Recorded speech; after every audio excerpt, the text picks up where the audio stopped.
Hello. It says I'm live. There. Hello, hello, all two of you.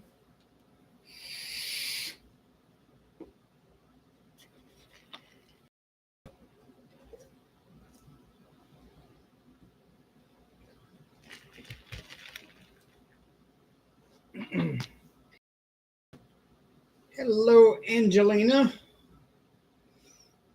Here's another new name, I think. I've seen so many people come through and in and out. I've been here and I may have said hi before and just never remembered. But hello. Hey, Bev.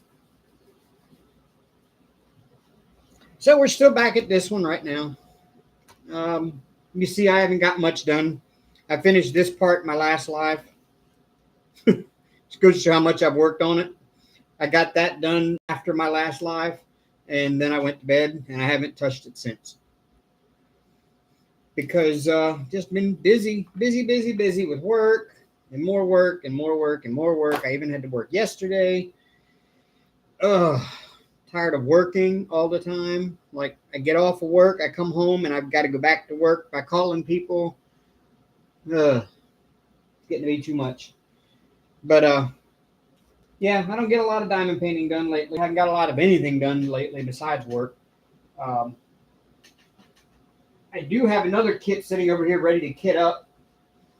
So that you can actually tell what it is. But it's getting ready to doing can't really tell what it is. You can kind of sort of venture a guess, but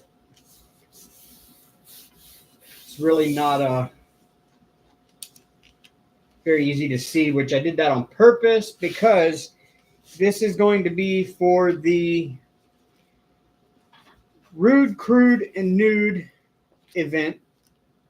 It's at the it's on the Facebook. Your Facebook group for it is Rude, Crude, Nude crafting event. I don't think it has to be just diamond painting. I think it can be anything. Hi, Hank.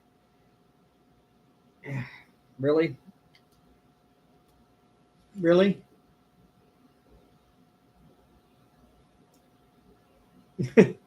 Hey, Connie. Well, okay, Angelina. Yeah, I thought the name looked familiar. It's just been,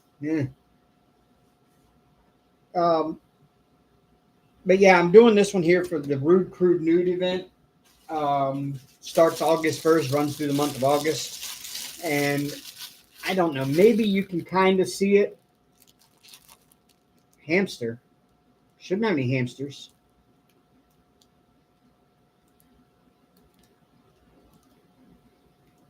I got new internet, y'all. I'm on Xfinity 1200 megabit internet. I should be doing really good. Should be no hamsters, should be no cutouts, should be no nothing.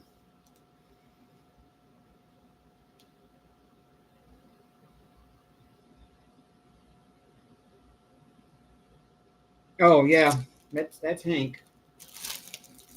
But this is the image that's behind the cloak there. It's very artistic.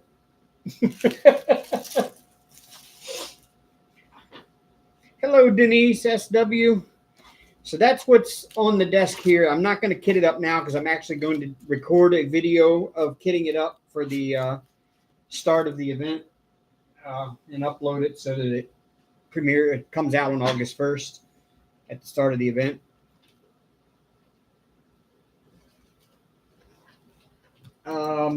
Let me get the link. Anybody wants to take part in it. Let me find it.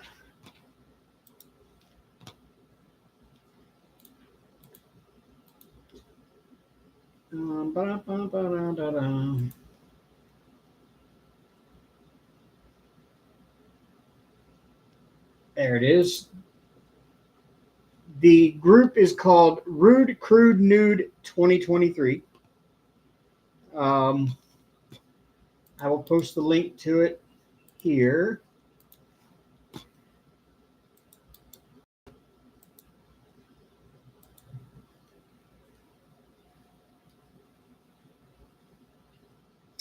I don't know what to tell you, Angelina, because I have very high speed internet, hardwired to the computer, not Wi-Fi. I should have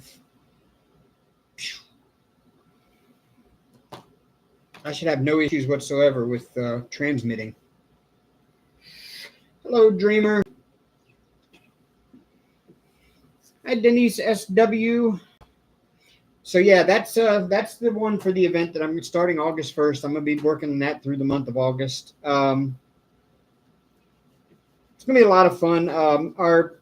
Another member of our diamond painting community, Kiss My Crafts, and I think Christopher and one other person, several of them are putting it on.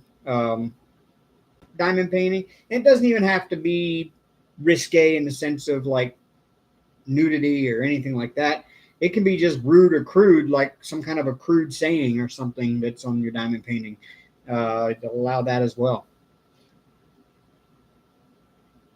Oh, it's okay now that the cat is out of the way. Oh, it got blurry because my camera lost focus while he was there. Just like it does.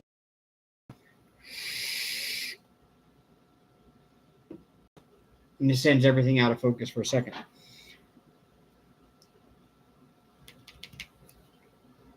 So I'm using my brand new element tray. If you haven't checked it out, I uploaded the video yesterday of getting the element tray.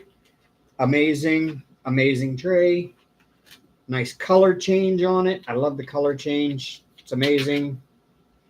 It goes from purple to blue to black. It's pretty awesome.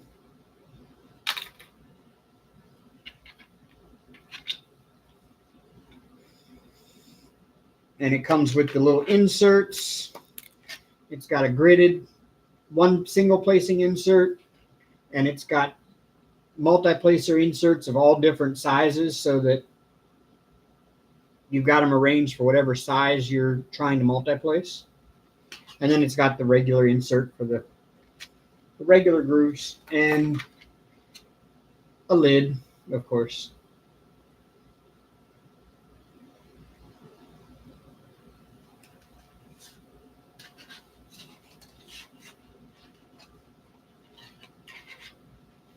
Getting a new bird.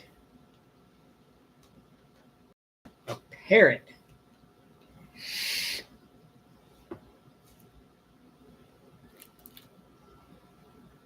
I've always liked parrots. I mean, is it like one of like the big parrots like you always see? It's like red and blue and they're really big, or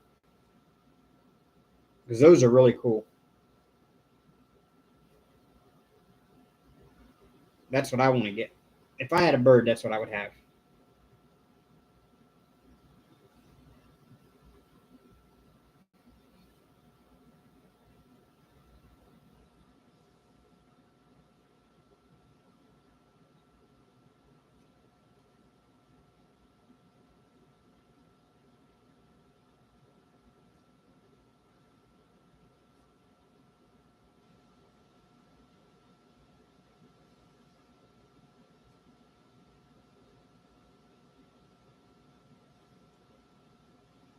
Oh, so it's not one of the big parrots like you think of when you think of a parrot. I guess those are actually called macaws. That's why.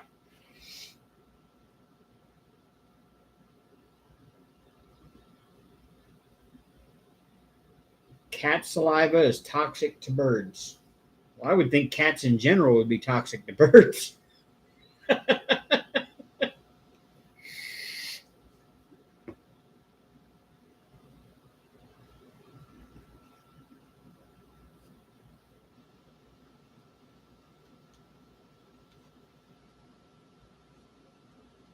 Yeah, I know birds actually are like, as far as animals go, like dogs, man, you could spray a dog down in insecticide and it ain't going to hurt him a bit. A cat, you don't want to get them really close to it. You don't want to hide, and then it's okay. But cats are kind of really sensitive to some insecticides. But birds, oh my lord, I can't spray within like I can't even spray in the same room as a bird. Even if it's just a little shot of it at like the bird's in the living room over on the other side of the room, and I'm over at the fireplace trying to treat a little bit in the fireplace. I can't even do that room because the birds in there. Birds are so super sensitive to like everything. They're worse than cats.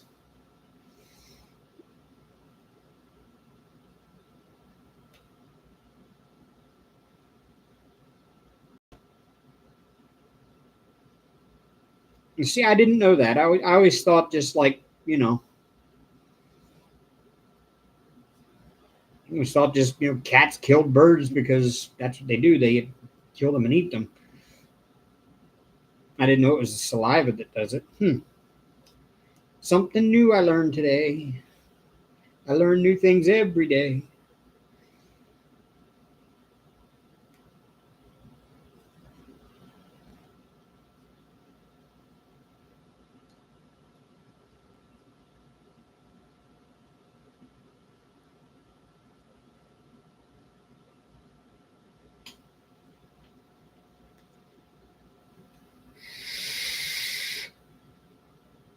Yeah, can't use it. Yeah, I remember my boss telling me when I was training, we went out to a house and this woman had she had some like finches in one cage, and she had a parakeet or a cockatiel, I can't remember which, in another cage out on the front porch. And part of our treatment we do is the outside of the house, like we do a 360 outside of the house. Now she had a big elevated front porch, like it's a big old house, like big old house. And so the front porch is like 7 feet off the ground and steps up either side of it, big covered front porch like that. It's not screened or anything, but it's just a big, massive front porch. And the boss told me, he says, you start here at this corner and you go around the back of the house, come around the other side, and you stop at the opposite corner. Do not do around the front of that porch at all. He said, I know you're not even close to the birds, but just that close right there can kill them. I'm like, oh, okay.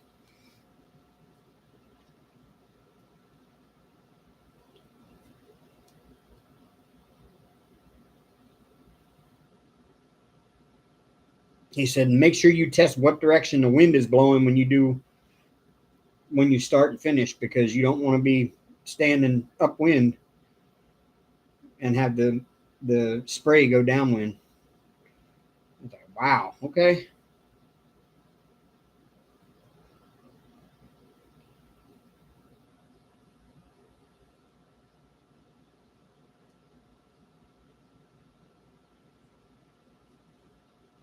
I hate to think I killed somebody's bird. I mean, that would suck.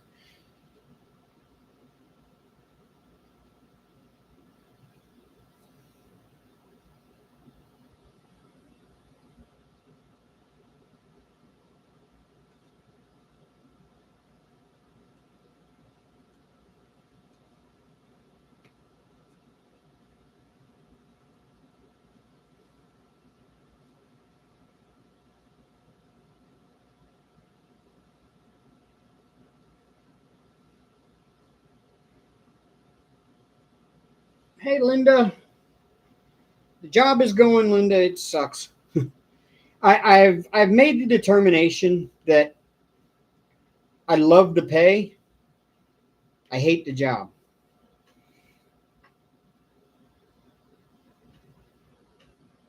That's that's what I figured out.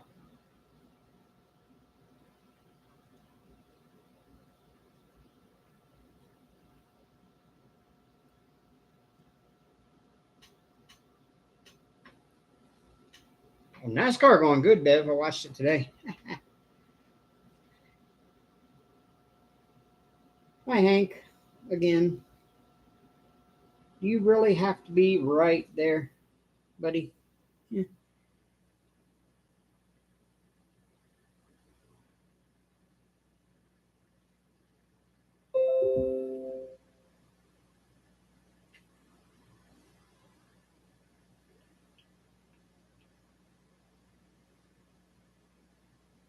It was actually a pretty good race today, Bev.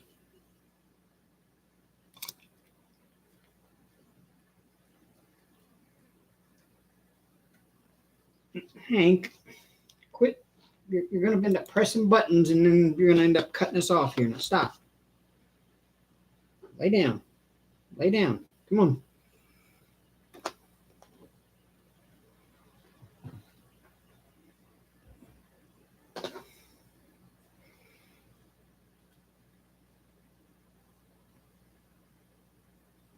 He was over here cleaning himself, and he was sitting his paw or something. He does it all the time. It's like he'll be over here and he'll just start like licking and cleaning himself. And next thing I know, there's something popping up on my screen that don't belong there because he done clicked the mouse button. The other day, like I usually leave. There's a channel called Handsome Nature that's just a guy puts a camera out at like a bird feeder, or he puts like a bunch of bird seed on an old stump or whatever, and he just leaves a camera up nearby, and it's just a 10-hour video of the birds and squirrels coming to the feed. And I usually put that on in the mornings for the cats before I leave. And I come home the other day and it was stopped like almost at the 5-hour point. I guess Hank had got up here on the desk and started cleaning himself and then stopped the video at the 5-hour point.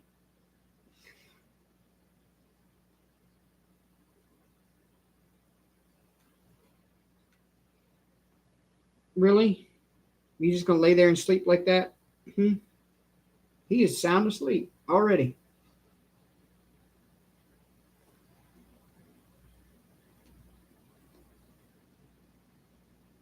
He is, Bev. He actually is. He's right now. I think he's announced it already that he will be coming over here next year and full time. There's a big question mark as to what team he's going to. Nobody knows yet, but yeah, he is coming over to race full time. We had another guy that was in the Australian supercars a few years back named Marcus Ambrose came over here, and he was good. He only won a couple of road course races. He didn't win a whole lot in the several years he was here, but he was good. He may not have won any of the oval races, but he did finish up. He almost won a couple of them.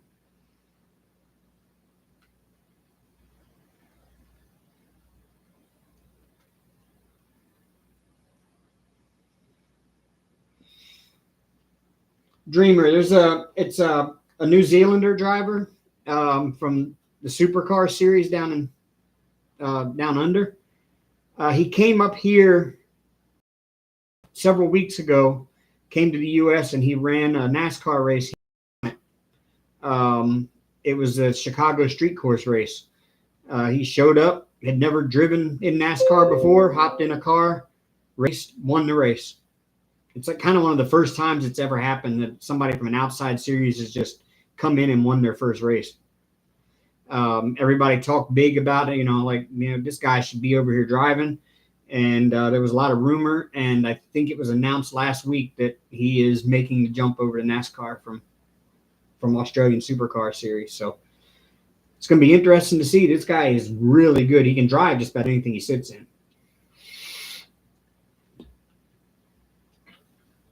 His name is Shane Van Gisbergen.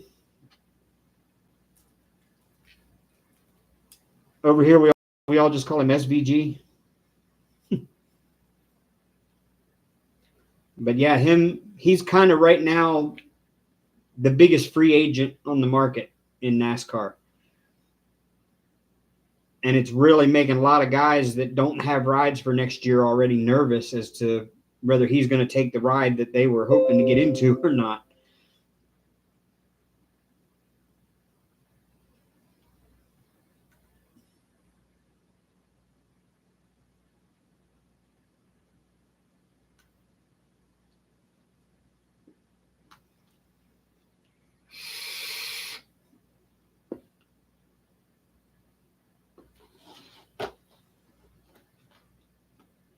Yeah, he's going to come over here and make his mark. There is no doubt about it.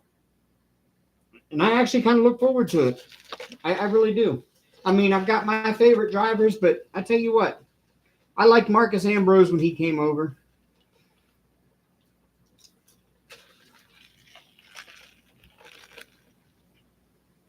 And you couldn't meet a nicer guy. I mean, Marcus Ambrose was just the nicest guy, always had a smile.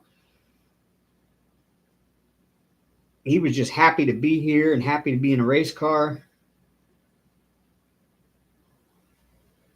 I think today's modern NASCAR kids coming into the sport that are driving these cars that they feel kind of entitled to be in, I think they can learn an awful lot from those guys that come over here and are just grateful to be here and in a car.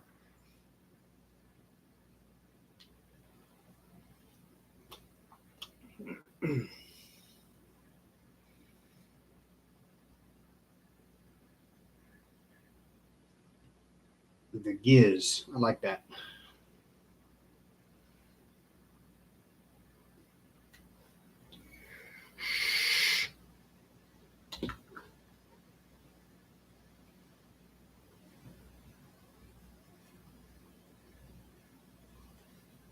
Yeah, I'm hoping next year I get to go to Talladega. I think that'd be kind of fun again. I went last year. I went with my son. He came down and him and I went. I got him in a little bit of trouble. Usually it's the other way around. Usually it's the kids getting the parents. No, it's me. I got him in trouble.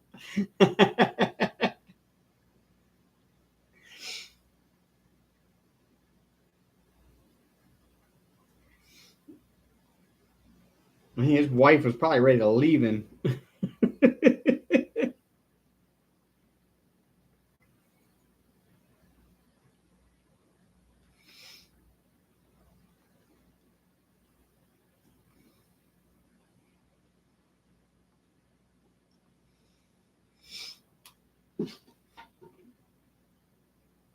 Yeah, he came down. There was a concert in the infield at Talladega the night before the race.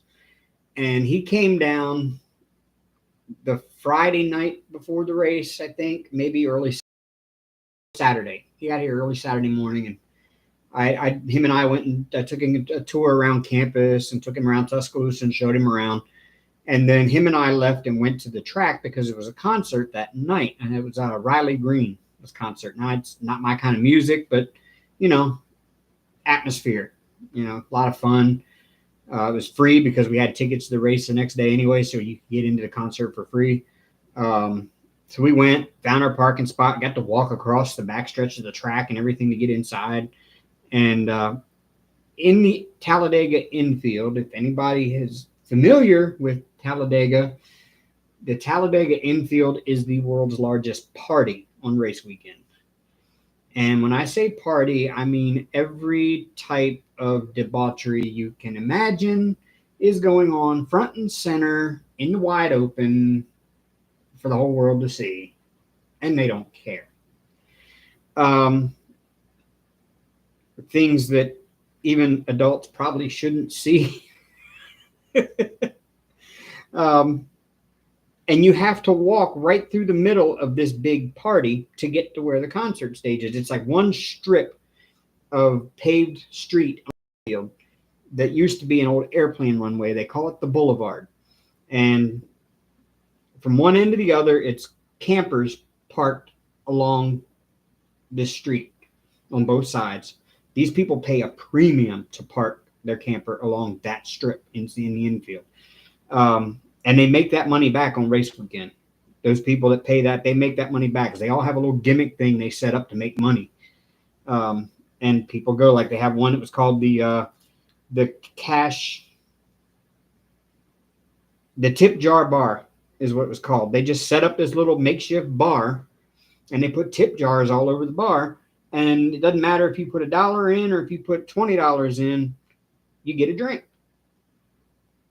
And that place was packed. And the tip jars were all packed with money. And a lot of them had $100 bills and $50 bills poking out of them. I was like, man, that is just amazing.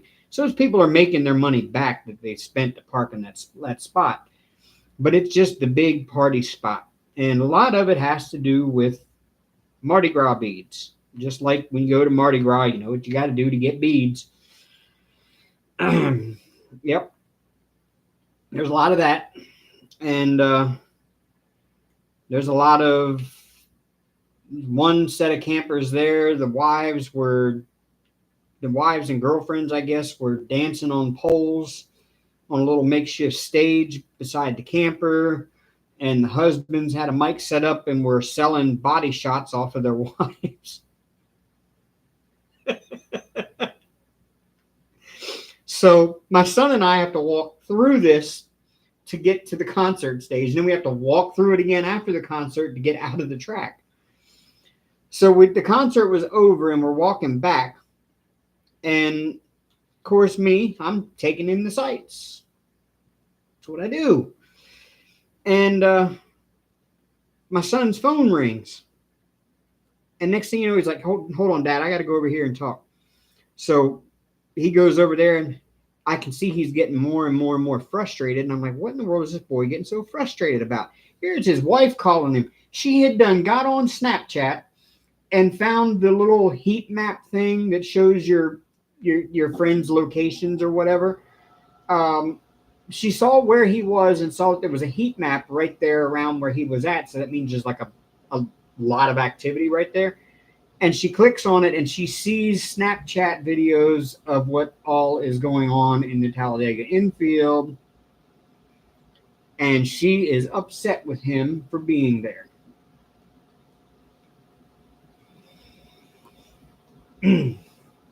And he's steady trying to tell her, I ain't doing nothing. I'm just we have to walk through this stuff to get to the car and get to the concert. I'm not touching anything. I'm not messing with anything. Now, Dad can do what he wants, is what he told his wife.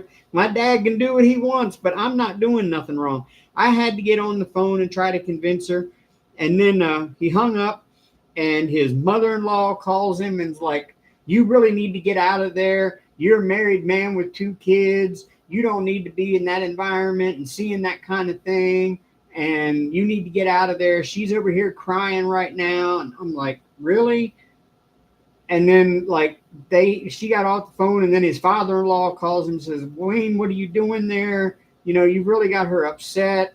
You know, maybe you should leave or whatever. Let your dad stay there if he wants to, go hang out in the car or whatever.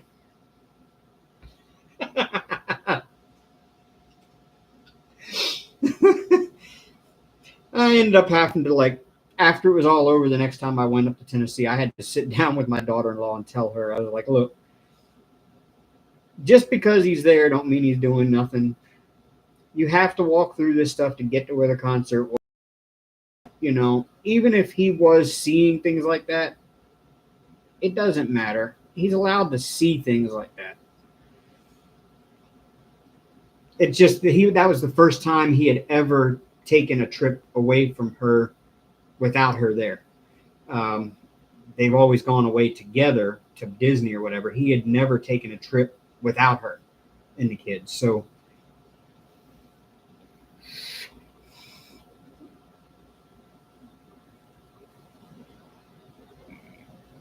Quakers are legal to own where you live because they're not legal to own in New York. Oh, wow. Hey, Maddie. I'm just going to call you Maddie because that's what I guess your name is. But I say that every week. But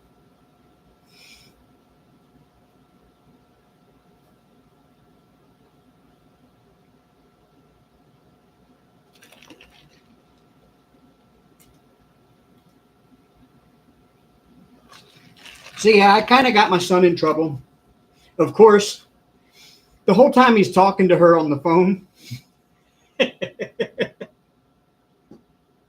he's wearing a whole neck full of beads. And she's mad at him. She's mad at him because he showed her a picture of a whole neck full of beads. That's That's only half of the ones. The other half are in my car that got repoed. But these were the ones that I was wearing. The ones that Wayne was wearing are hanging on my windshield, on my rear view mirror. She made him take a picture and send to her to show that he wasn't standing at one of those booths that was doing things. He had to hand me his beads so that she wouldn't see he was wearing beads.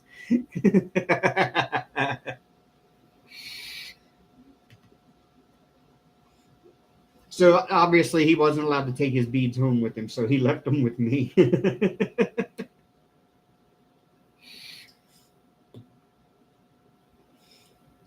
That was a heck of a fun night, though. I mean, honestly, it really was. That was a great time. And it's, we had father-son time in an amazing way. And then the next day, that race was phenomenal. Oh, wow. I had been to Talladega when I was 9 years old, and I was in the infield then as a 9-year-old. And I saw things as a 9-year-old that a 9-year-old should never be seeing back then, and that was in '83. So you can imagine what it's like now when society standards are a lot looser than what they were back then. Yeah. But this time I got to sit up in the stands and watch, and that was just, I've been to so many NASCAR races that this one just blew them all out of the water. I'd been to Dover, Lord knows how many times. I lived 30 minutes away, so I got to go to almost all the Dover races that I wanted to. Been for a race, and that was really good for a night. But, man, Talladega just blows them all away with the experience. Hello, Tanya. Doing good. Hello, Diamond Queen.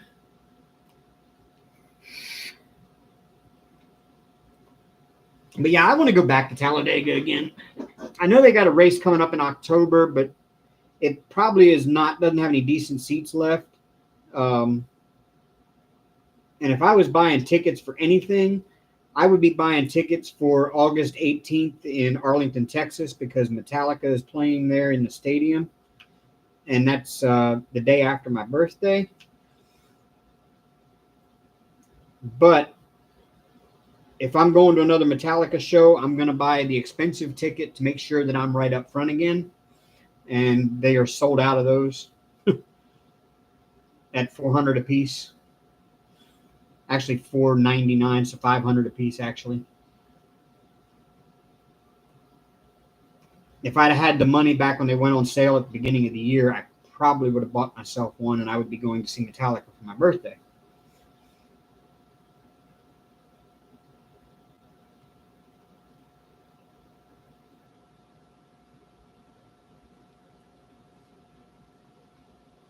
But instead, that weekend, as it stands right now, I get my car back this week. So next weekend, I will be in Tennessee. So I doubt I'll be going live. It just depends. I would have to leave my granddaughter's birthday party at 4:00 in the afternoon on Sunday in order to get home in time to be live.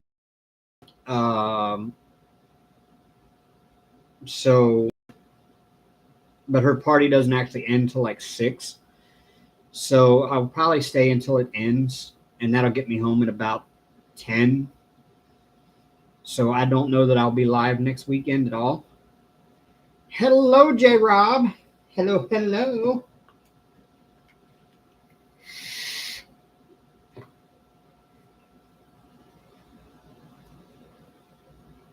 Just letting you know, J. Rob, that beginner series is coming along quite nice. I've been recording little bits and pieces here and there. I'm going to edit it all together into one big video. I thought about doing separate ones and then just making a playlist, but I'm going to do it all in one big video with chapters so that, you can just go from one chapter to the next. It's going to be nice.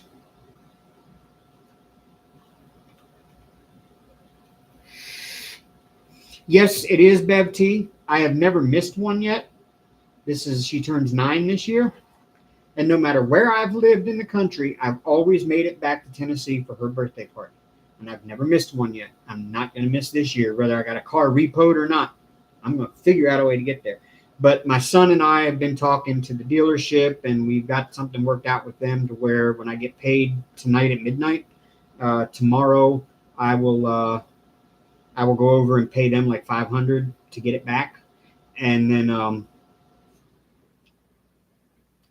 luckily, everything is getting caught up. Finally, I'm in the black with everything, except for that car. So I will be able to pay my rent and pay the car note, or pay part of what I owe on the car. And then they'll work out a new finance deal with me on it. And I'll get my car back. And that'll still leave me quite a bit of money left over. And all the bills are paid. So the job is finally paying off. That's why I said I love the pay. I hate the job. Absolutely hate the job. But I'll deal with hating the job for the kind of money I'm making, because I don't think I can make it anywhere else.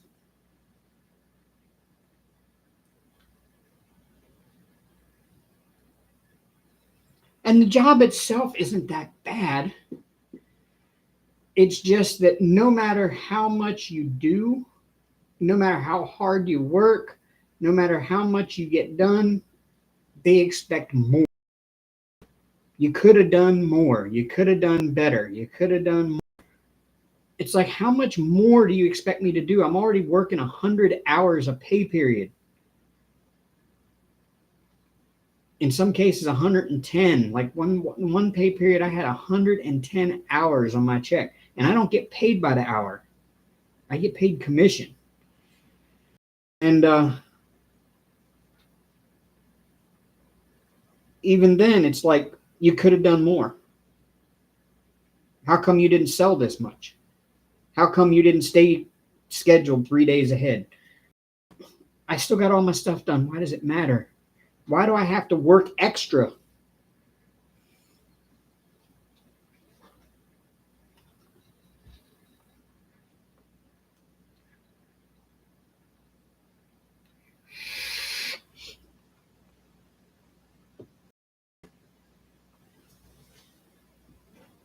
Yeah, I don't want to repo on my record either. And the bad part is Amber co-signed on this one with me. And she's still on the she is still on the note. I think now that it's been repoed and they're going to give it back, I'm hoping maybe they can just put it in just my name so that she's not on it anymore. Yeah, that's what I'm thinking, J-Rob. But at the same time, I think the boss himself is getting, because I started at a time of upheaval in our office. The company I worked for used to be another company, and Aero Exterminators bought them out in I want to say 2020. And the processes from what they do as the old company till what they're supposed to be doing under Aero's umbrella are two different things. And the problem was the old boss was still doing things the old way. And that was causing our particular office to lose a lot of money really quickly. And so the last managerial decision that the old boss made was to hire me. I never worked under him. He hired me, and my first day on the job was his first day of forced retirement. They forced him into an early retirement. They gave him the option quit, or they gave him the option they're going to fire him, or they could let him do an early retirement. So he took early retirement. And they sent a new guy in to turn the place around and change things the way they wanted it to be. Well, the problem is had been there for like 20 years. They were ways. Nobody wanted to change. I was the first new person to come in under the new way of doing things. And so I was the first one that was actually trained in those new way of doing things properly. And so I'm trying to do things the right way, but the boss is getting his butt chewed by superiors because he's not turning the place around fast enough for their liking. And so he takes it out on the rest of us to do more, because he's getting his job threatened. So it's just the old saying, the shit rolls downhill. It does.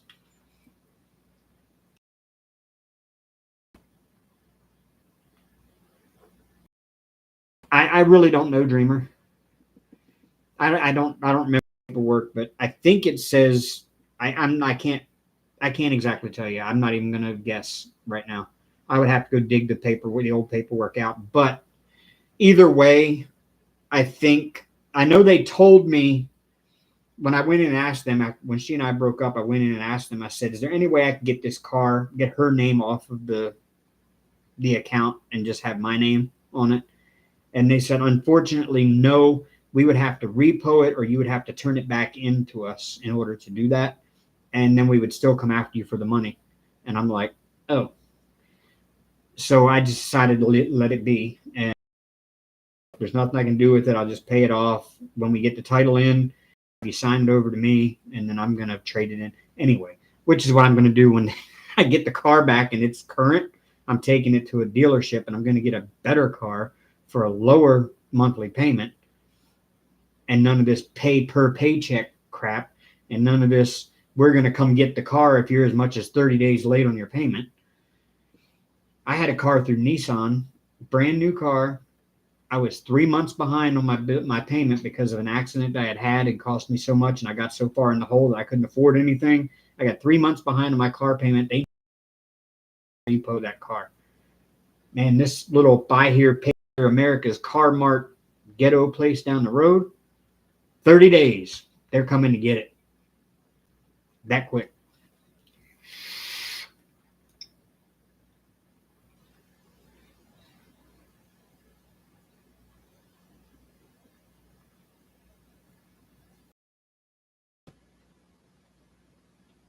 But, well, what I'm saying, Dreamer, is they've already repoed the car. I'm going back to get it back. So when I go back to get it back and I pay that 500 and something, she said she's going to have to do a new finance agreement on it. So when she does that, I'm going to have it done in my name without Amber on it. I'm thinking I think they'll allow me to do that because now it's been repoed and they're doing a whole new finance agreement. So they should be able to take her off of it.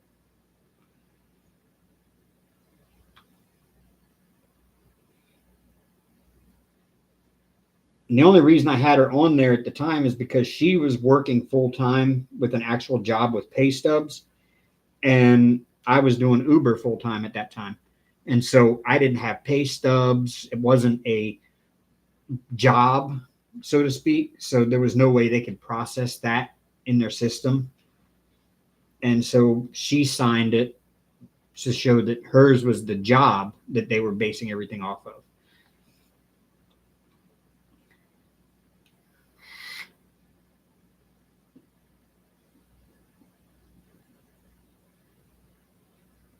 That's what I'm saying, Dreamer. They already repoed the car.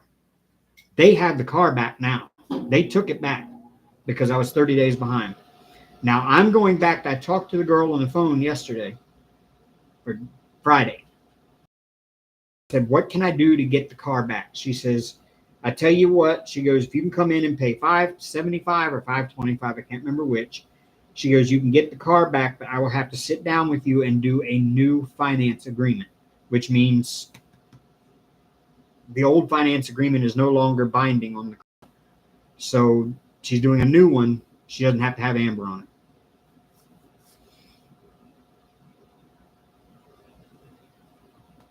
They can if they've repoed it, because that's what she told me to begin with. When I asked her, how do I get Amber's name off? She goes, we have to repo it, or she said we would have to repo it and then you would have to start over and start a new contract, or you would have to turn it into us and start a new contract. So that's what's happened. They're repoing it. Now they're going to start a new contract. So as far as that goes, the repo is no longer, the repo invalidates her claim to anything. Yes, she's asked me since day one to try to get her name off there, and I wasn't able to, but I was paying on the car and everything was good, so she wasn't too worried about it. But when I told her they repoed it, she's getting worried about her credit, and I understand why. And so I told her I'll try to do what I can to get her name off of it if I can get it back. And I think I found my way to do so.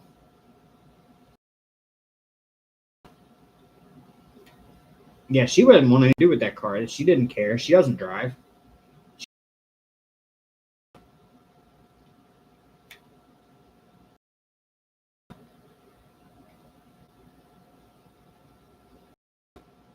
She just put her name on there to be able to help me out because we needed a new car at the moment, and she did what she could do to help us have one.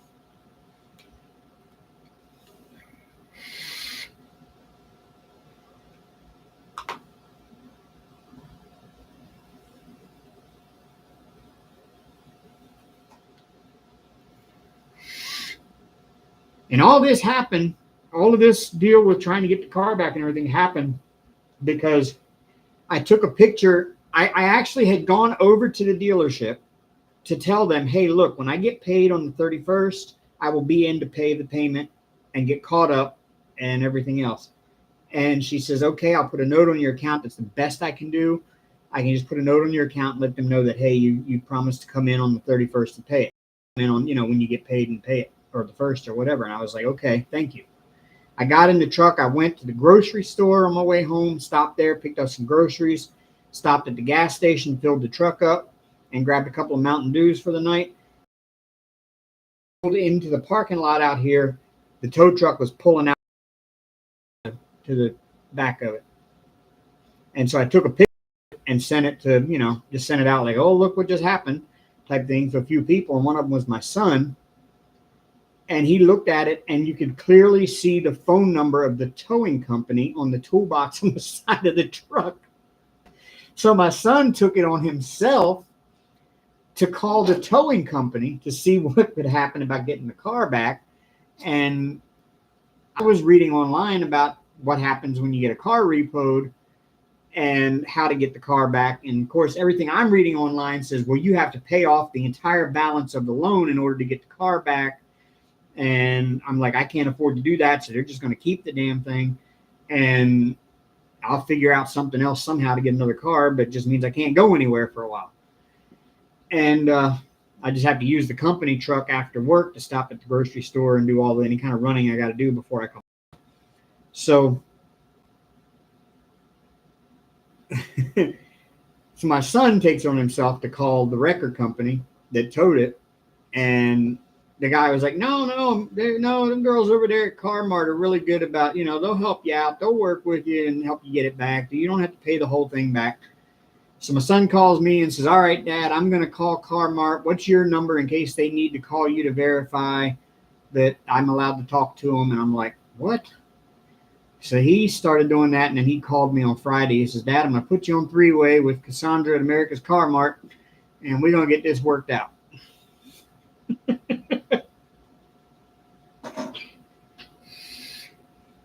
I don't know that she will, Dreamer. I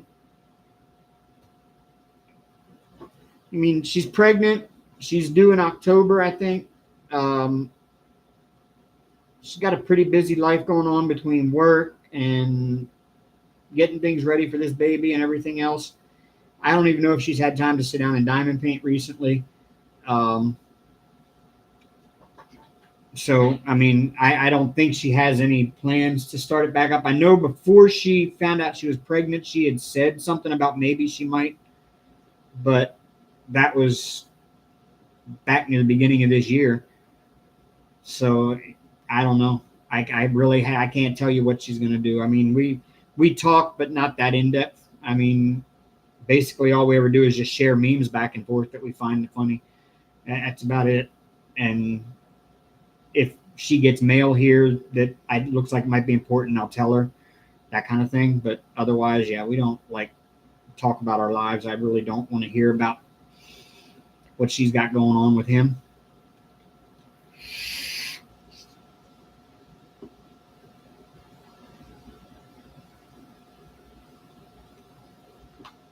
Because that whole situation will just make me angry.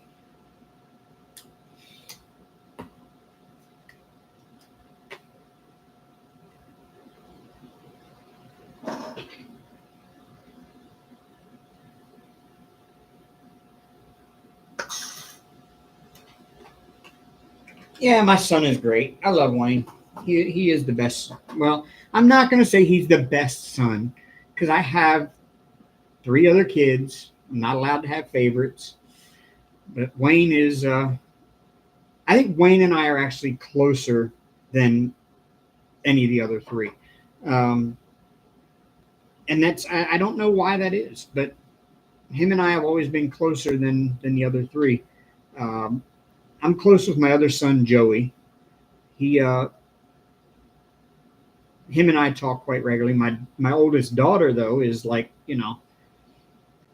I'm really close with her too.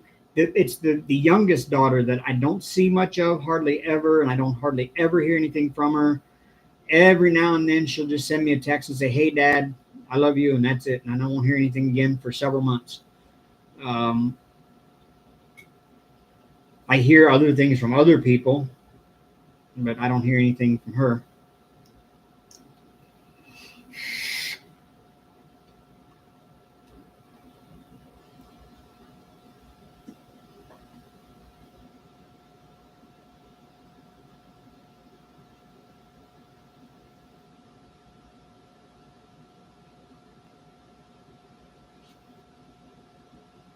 But as far as the ones I talk to the most are the 2 oldest ones, Charity and Wayne.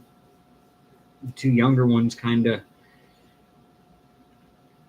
they talk to me when they need to talk to me about something, but for the most part, I don't hear from them too often. I do keep track of my younger son because they have 2 granddaughters of mine as well. And so I do get to see those 2 granddaughters whenever I go down or go up there now. So yeah, they'll be at the birthday party too, I'm sure. So I'll get to see them. But yeah, the youngest daughter, Shauna, she's been in here before. She's been in chat here before. She got married. She's just barely 18. She got married to this guy who is one of my oldest son's best friend's wife's brother. And from what I can gather, this kid she's married to is worthless. I mean, just quite worthless. Controlling and not liking that too much. And from what I understand, she kind of wants to get away from him, but she doesn't know what she's going to do if she does, where she's going to go, or anything like that. My kids always know that if they need a place to come to, I've got a spare bedroom. They're welcome. They know I do live 4 hours away from there. So,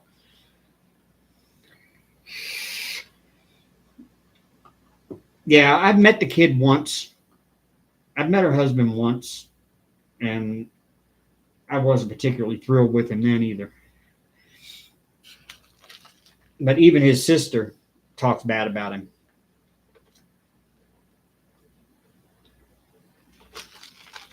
She's even trying to urge my daughter to leave him.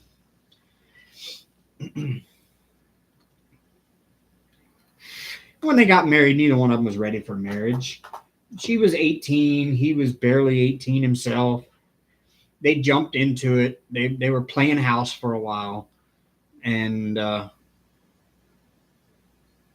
he basically didn't care to do anything but sit and play video games all the time. Didn't pay no attention to her. Didn't, expected her to go out and make money.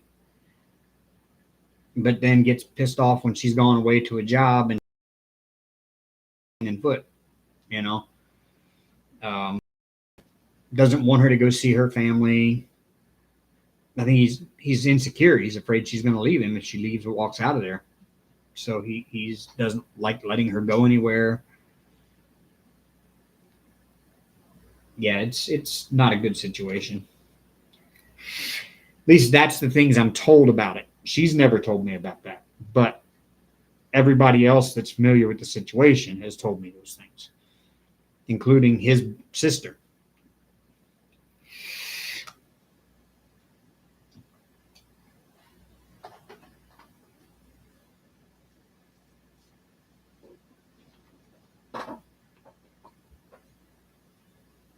But they all know if they need somewhere to go.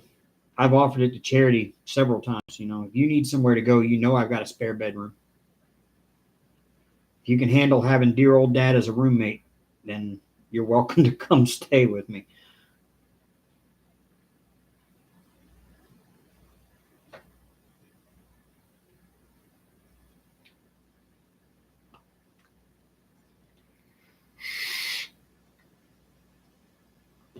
But see, that's the cool part is my kids, like my son, Wayne hardly ever calls me dad. Sometimes he'll call me daddy-o. But most of the time, it's just, dude, check this out. Dude, check that out. Wayne and I are like, and Charity and I too, at the same way, and even Joey and I, we hang out more like friends than we do father and kids. It's kind of a weird dynamic there, but it works best for us. You're like, I mean, they know I'm their dad, and they know that, every now and then dad's going to impart a little pearl of wisdom here and there that he has to offer if he needs to. But otherwise, we're all like friends. We're all like, we just hang out like friends. And I think that's the way it should be once your kids are adults. You should be more friends with them than you are a parent at that point, because you've done your job. You've seen them to adulthood. They have their own families, their own kids. You're there to provide advice if they need it, but you're their friend now. And you want to stay friends with them because they're the ones who are going to be wiping your butt, making sure that, you're taken care of when you're older. So, at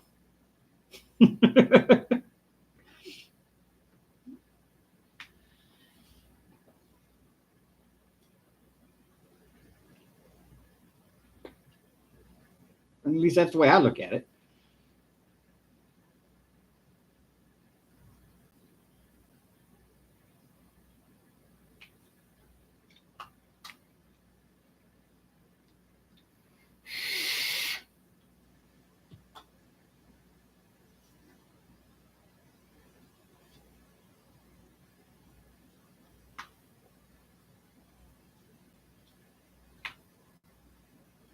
Hank, you realize you are like right in the way, right? You know that? Do you care? Obviously not. Hey. Hey. Hank. Yeah, don't at me. Oh, come on. Wake up. Let's go.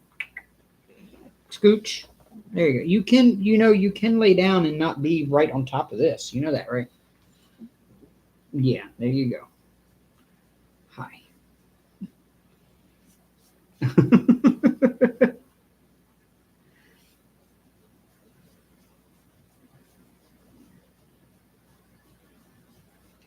I got a sleepy fur ball.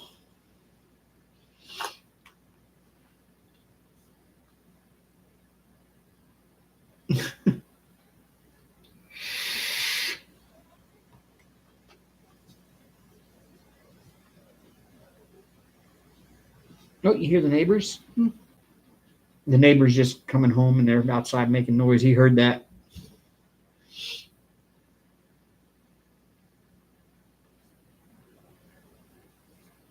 I got a sleepy fur ball. There he is.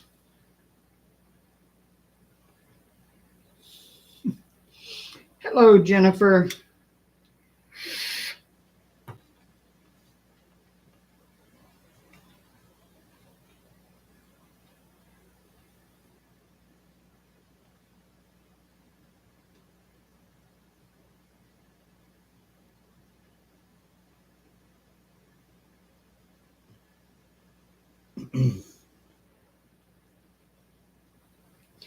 Aren't you just a mess, huh? Yeah. Hello, Terry.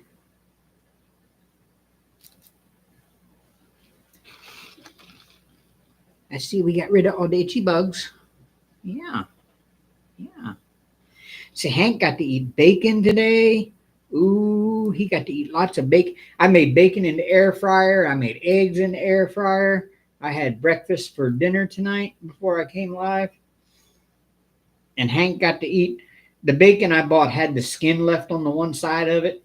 And that stuff gets like hard as a rock. Like I can hardly chew it. And I break it up, and Hank loves it. He'll sit there and eat that little bacon rind all day long. That's probably why he's so sleepy. He got all filled up on bacons. Yeah, he did. Yeah.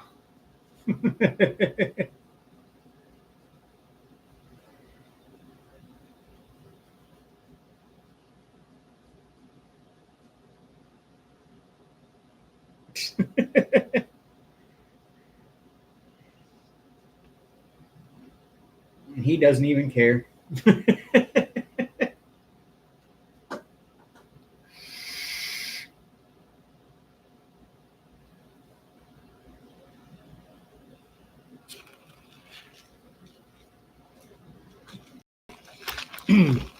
Tanya, you take little if you have any like little miniature metal pie tins or pie pans, or even just a little miniature metal dish of any sort, and you spray it with some Pam or whatever, and you crack the egg in it, and then you put it in your air fryer on the basket. If it has like a setting where you can set the basket higher or lower, put it at its highest up setting that you can, and you put it in the air fryer for 375 for probably anywhere from 5 to 6 minutes, and you get a perfectly sunny side up egg.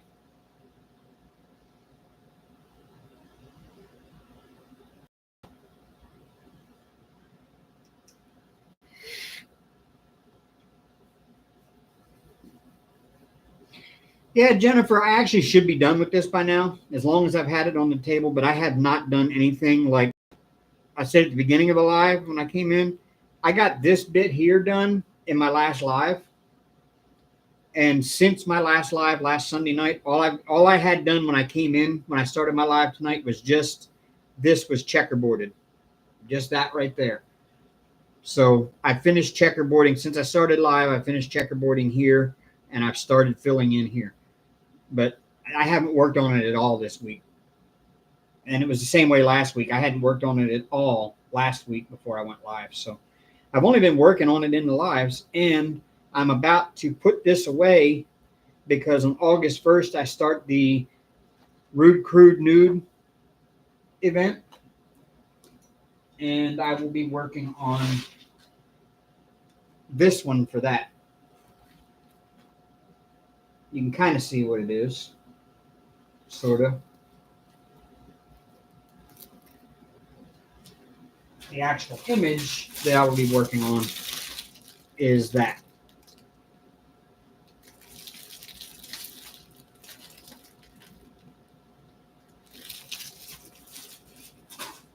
I think YouTube should allow that. It's artful. It's not. It's impressionist. A photograph.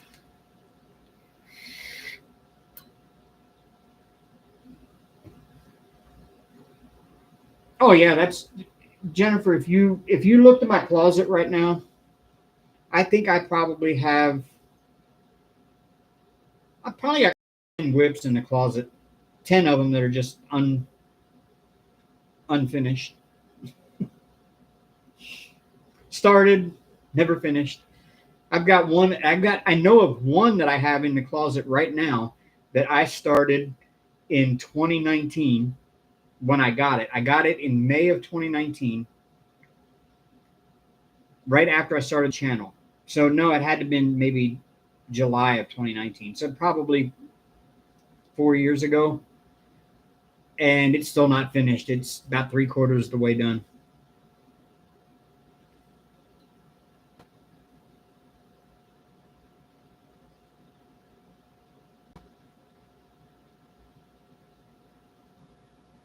Yeah, a fun closet. Yep. It's what used to be the coat closet in the living room. Like it's supposed to be the coat closet, but all of my diamond paintings are hanging on hangers. When I get them, I take them out. I lay them out flat. I put a hanger on them with the well, like this. I put those on a wire hanger, and I hang canvas on wire hangers, and I hang them in the closet. And all of the drill kits stay wrapped up in their original thing, and they get put in a big underbed tote.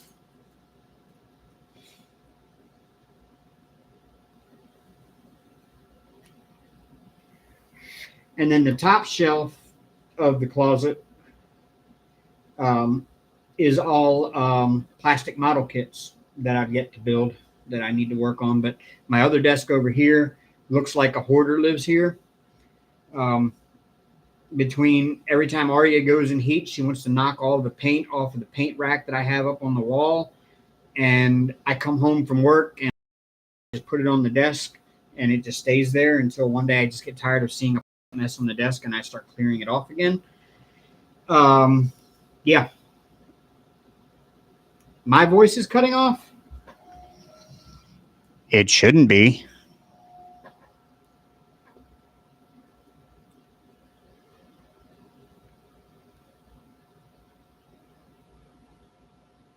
Hold up.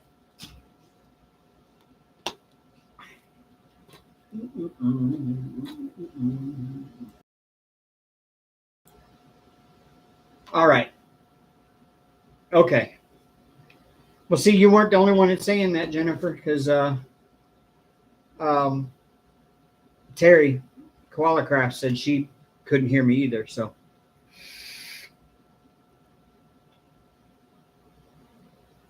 I've got new internet, so it could be that, but I doubt it because I signed up for Xfinity's fastest package, and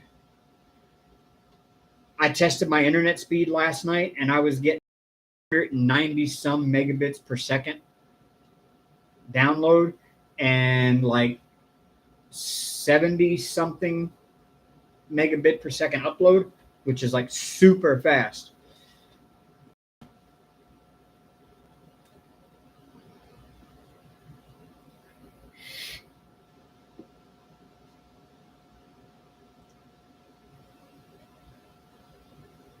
Hank.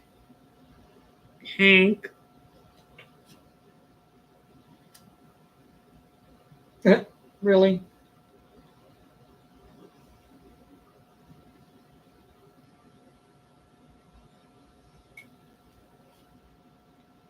Yeah, fast is nice because I do a lot of like this. I live on YouTube or um, everything I do requires a fast internet. So,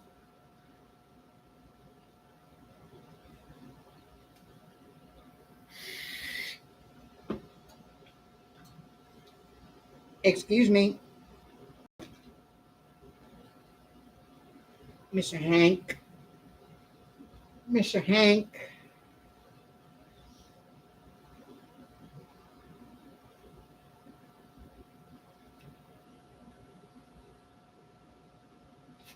Okay, this new tray is awesome. It's so much bigger. That's the one thing I didn't show in the video when I unboxed it. I didn't actually show the size difference between the Element tray and the Flint X. But there's your size difference. Now the Flint X, if anybody's familiar with Archer's Arts,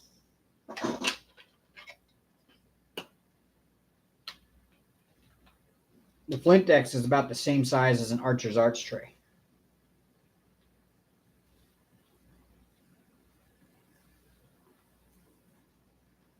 This was my very first ever diamond painting accessory that I bought.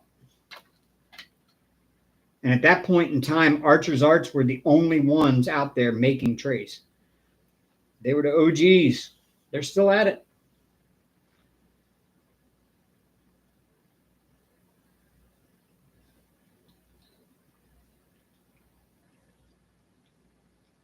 Now the Archer's Arts has more floor space than the Flint X does, but this is just amazing. I love this one. And the fact that you can like put new different inserts in depending on what you want to do, like that. That's really cool. I wouldn't use this for rounds because I never multi-place rounds anyway. I only multi-place squares. And if I'm not mistaken, I think these are actually measured for square and not round, because theoretically you're not really supposed to multi-place rounds anyway, because rounds are not supposed to actually touch and butt right up against one another. There's supposed to be some spacing there. And the whole thing is when you go to multi-place rounds, like if I was to pick up 4 of these right now, they're just going to be crammed too close together. And so when you put them on the canvas, you're going to have to end up moving them around to keep them lined up straight. Now, unless you don't care whether they're lined up straight or not, then, you know, that's a different story. I'm too OCD. My drills have all got to be straight, as you can see here.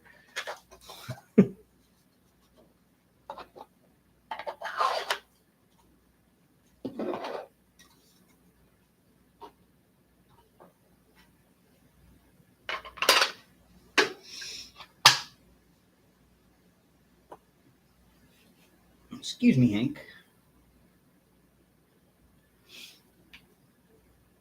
So I will never multi-place rounds just because it would take me forever, because I'd be spending more time straightening drills than I would be putting them on the canvas.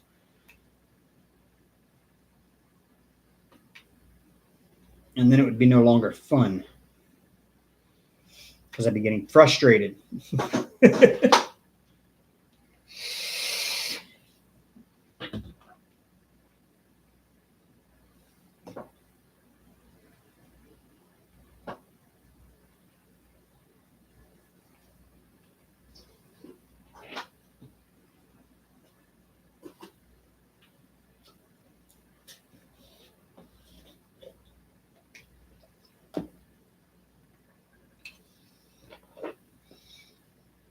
So who all is planning on going next year to the Great Lakes Escape Retreat?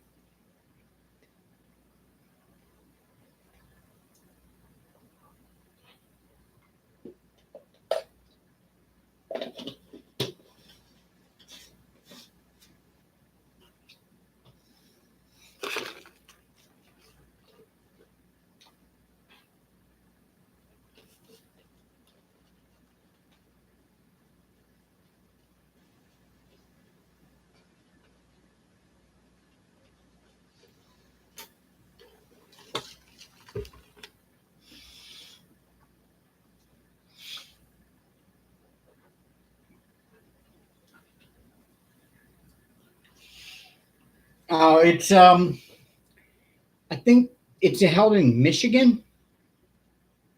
I think, Jennifer. It's it'll be like either late June next year. She'll announce it in September, so you can do your sign up in September. People that have already been are alumni, and they get the first option to sign up in August. And then they'll probably open registration for newcomers for September. And then I've never been either, and I'd like to go. So it's like $600 to be able to go, but you don't have to pay it all at once. Like you pay like a deposit when you sign up and you're accepted. And then you get like 2 more payments to pay off the remaining balance. So you don't have to like pay it all at once. And it's not like the 2 payments are like back to back, like right after the deposit or anything. It's like you just have 2 payments between September when you're accepted until I think a little bit before the retreat in June. So, but they sound like a lot of fun. You get a lot of the vendors that we buy stuff from sponsor it. TEMU goes there, and take some of her stuff with her, and a lot of the pen makers and the mud makers and the tray makers and everything else come and hang out. And it's just a good time for all of the YouTube community and Facebook diamond painting community to kind of come together. And there's several big retreats. The one closest to you, that would be the Lone Star retreat down there. They have one in Texas, Jennifer, that is the Lone Star retreat. That's put on by Marissa.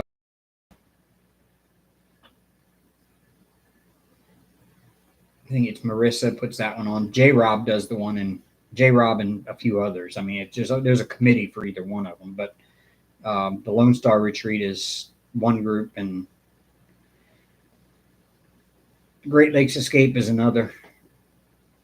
But a lot of people go to both. You've got a lot of people that go to both of them. Yeah, Texas is a lot. And Texas is actually closer for me too, but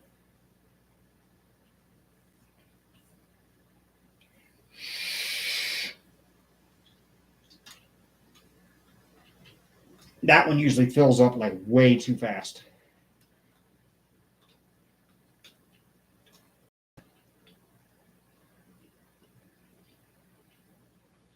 Yeah, New Zealand is a little, so you'd have to make a special trip. You'd have to actually plan a special vacation just to come to a retreat. Odd, hello. Hi, how are you? It's been a while.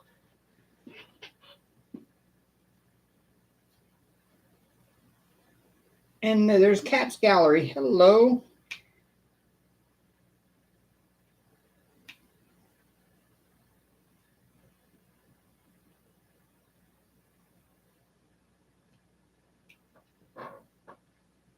And Chantel. Hello. The whole crowd's showing up now.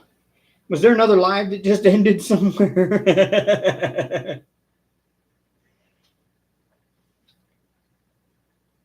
Yeah, it's the same thing with me. Work is just like killing me. We were just talking about that. Just when I'm not at work, I'm at work, and it just seems like I'm always working. So I know that feeling.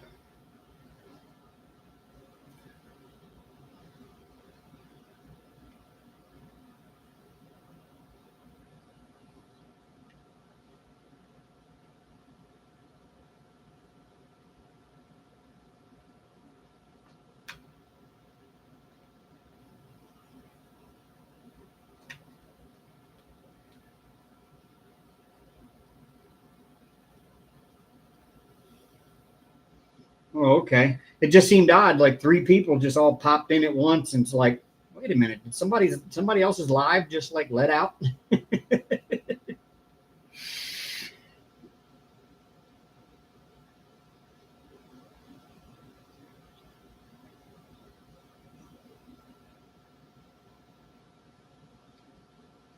I got a sleepy Hank here, Odd.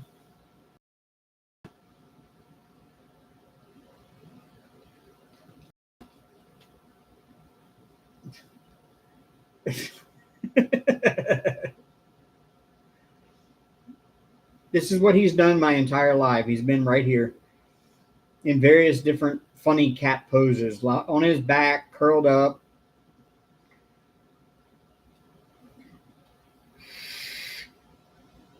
He's a big,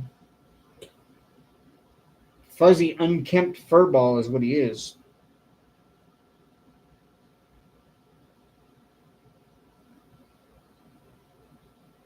I need to brush the Hank.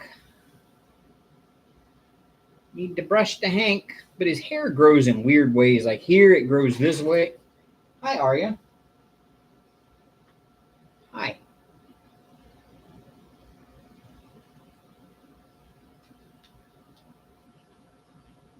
Nice of you to stop by. Come back when you can stay a while. Oh, you did, Odd. Cool.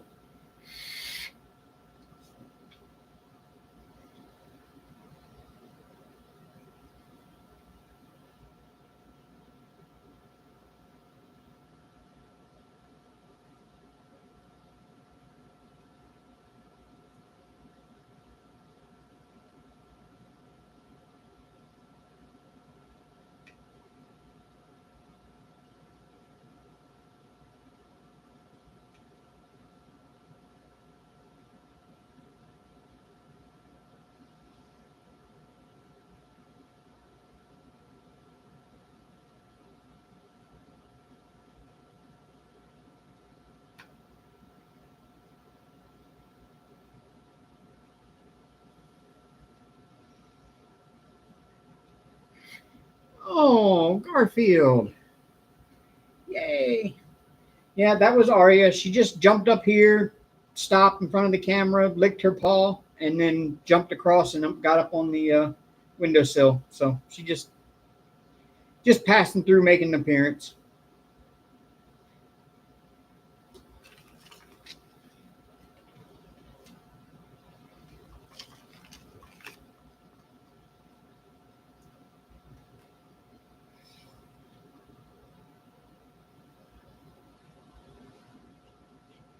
You're getting fur in my painting. You see it right there? See?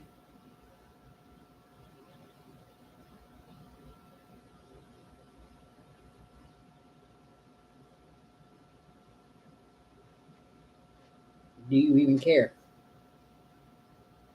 Hmm?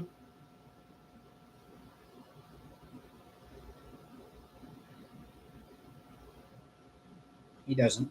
He has no care whatsoever in the world. Yes, it is me. I like it. I wish I was getting it done faster. But I've had no time to sit down and diamond paint this week. The only time I got to diamond paint last week was during my live, and this week, same thing. The only time I've had to sit down and work on this is during my live.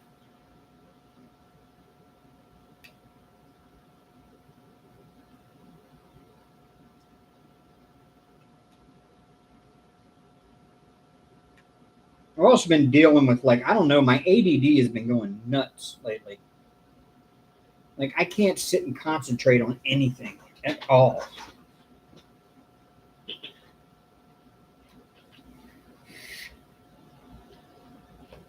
Yeah, and you know what, Odd? I always tell people the Hank Custom is true 5D.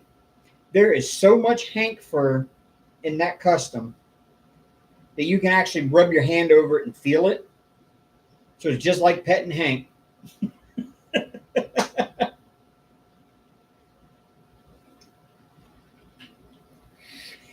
I don't know, Jennifer. I've got ADD as it is, but it just seems as the older I get, the worse it gets. Like, I've always been able to just deal with it and live with it and whatever.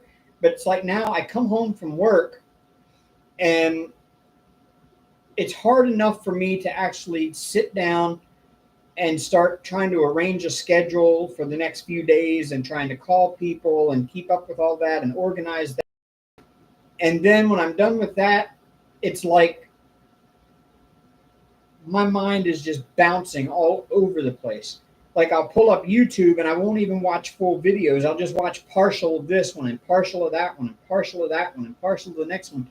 It's like I can't even keep my mind on a video long enough to watch a whole damn video.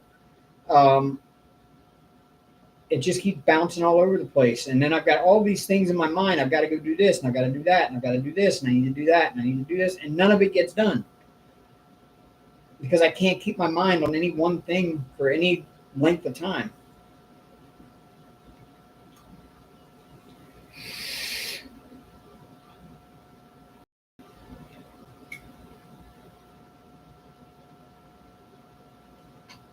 And lately it's the worst it's ever been. Like, I've always dealt with it and lived with it, but I've managed to be able to get by. But here lately it's just been really bad.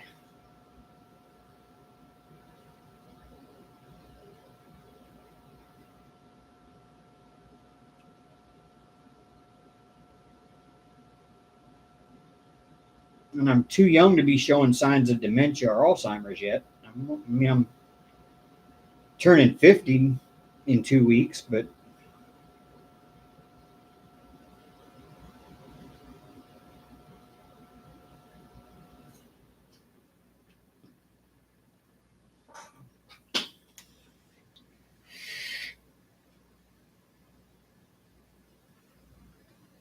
no, Jennifer, I couldn't clear my mind to meditate.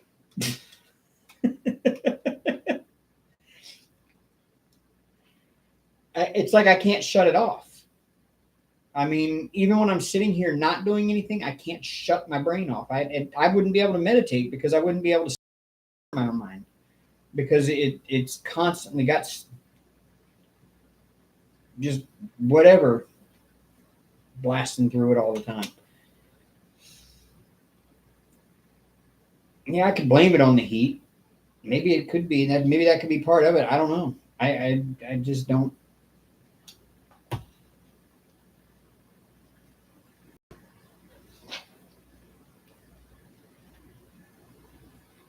I don't know. And it just could be the fact that I've just got so much going on right now that it doesn't give my brain a chance. It doesn't give me. I don't get enough of a break to be able to stop and not have to think about everything constantly.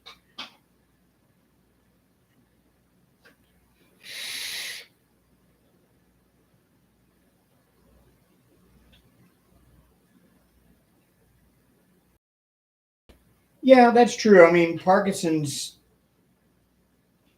that's true. But I mean, he was kind of an exception to that because Parkinson's usually is discovered later. Um, but this wouldn't be anything to do with Parkinson's. Like I said, this is just my brain won't shut off. So I know it's not dementia and I know it's not Alzheimer's because I'm not having any problems whatsoever with memory or anything like that. It's just, well, I say memory, but it's like this. Like I'm at work. Okay, y'all. I don't know if I've told y'all the story about how I almost got fired a few weeks ago because I lost one of my backpack sprayers off the back of my truck, and it was the third one I had lost. Well, this past week, I lost another one. Yeah.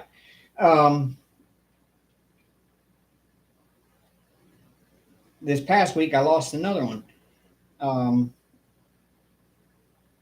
I told the boss it was because I had it locked on because we have like a cable, like a bike lock, like a bike cable lock that I lock it onto the inside of the truck so it can't fly out. We're supposed to keep that locked all the time anyway to prevent theft. Well, I left the house and I got to the next one after about a 30-minute drive.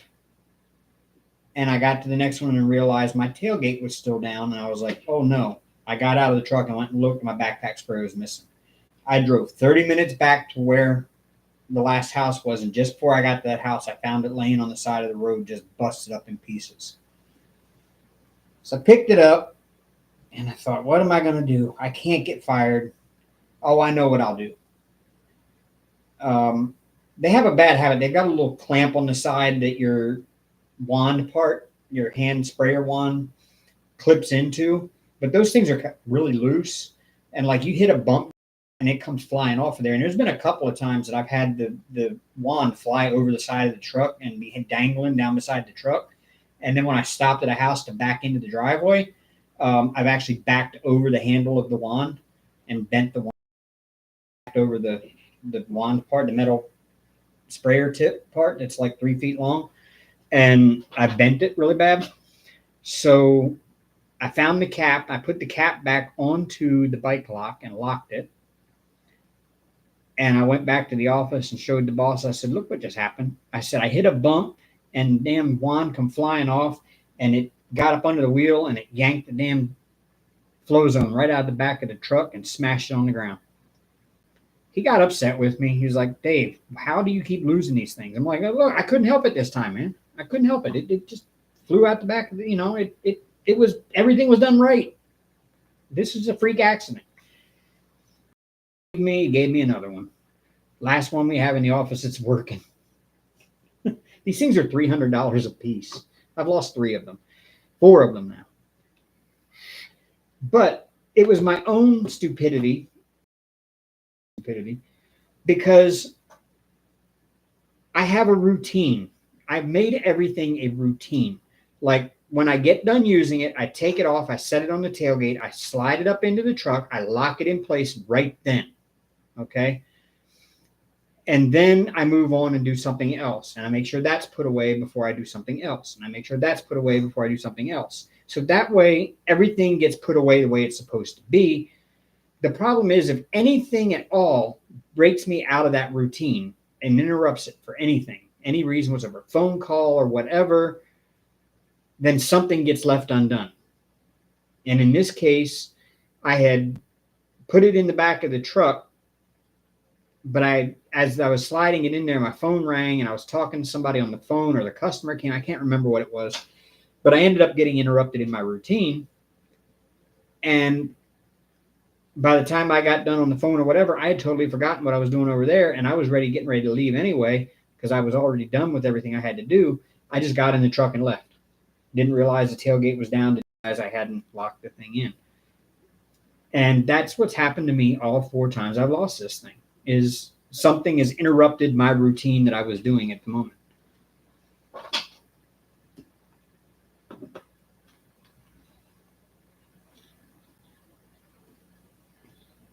Yeah, Jennifer, my grandfather, well, my great-grandfather really, had Alzheimer's. And my mom and I took care of him for, I was a freshman in high school when he died. But he lived with us the last couple of years through the Alzheimer's, and it was bad.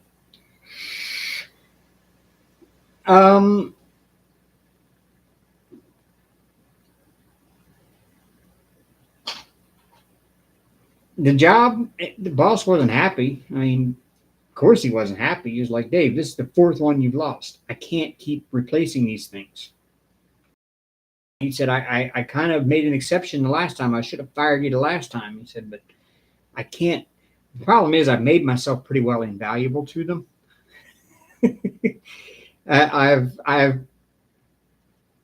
I'm leading all techs in sales this month. I'm actually like $5,000 higher for the month of July than what my goal for July is in sales. I'm finishing out my route every month with only 1 skip, usually a month, which we're okay to get away with 2 or 3. I only have 1, and it pains me to turn that 1 in. I want to get it done too. And I'm busting ass on collections. We're supposed to collect the money for the service at the time of service, but the old boss wasn't enforcing that. So all the customers are used to just, oh, they send me a bill, and they won't pay you at the time of service. I'm able to get that money from them. I'm really good at talking to them and getting them to pay me at the moment. And so I'm leading in collections for the month too.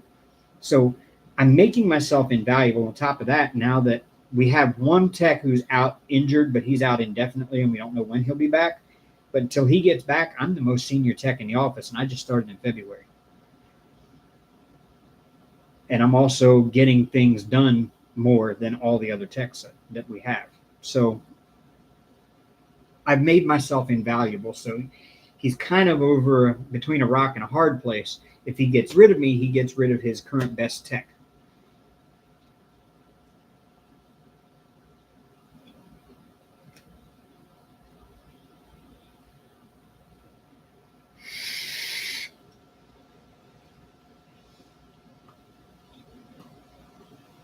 And getting rid of me means now he has a route that is not covered. Actually, he has 2 right now that are not covered because 1 tech is out indefinitely. So that means he has 2 routes that are not covered, which means there's going to be a lot more skips, which means he's going to get his ass chewed by his boss for having too many skips in the office, and he doesn't want to deal with that. So he can't really afford to let me go right now. So it's kind of one of those,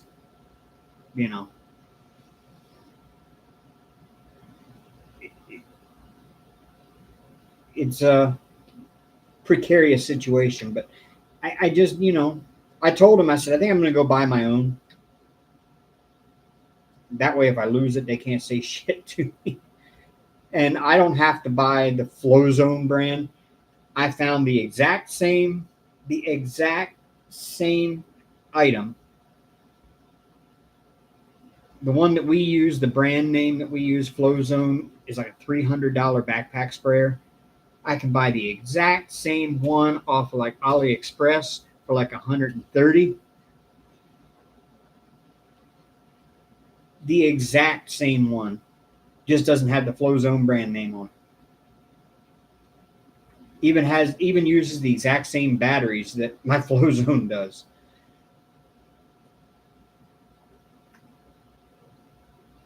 So I told him I'll buy my own.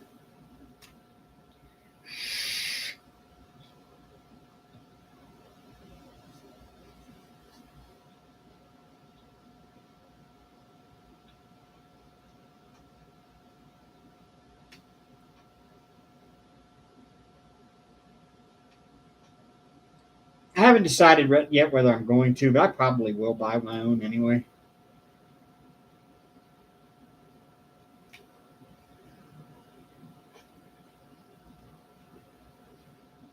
Christy!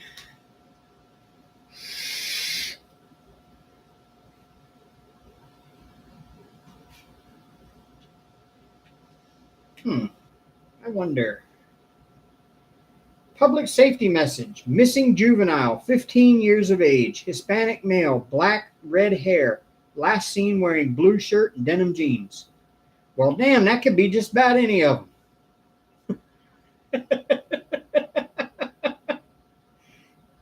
They just described half the Hispanic population in Tuscaloosa. So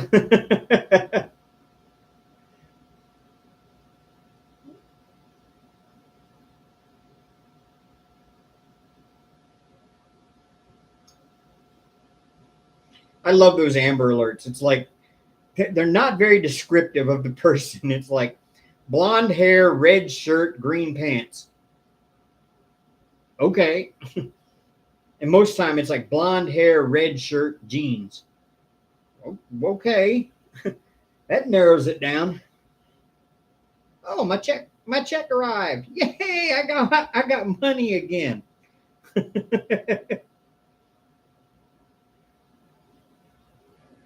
When I get done the live, I got to run to the gas station and buy a little fuzzy butt here a can of tuna because I ran out of the other stuff for him.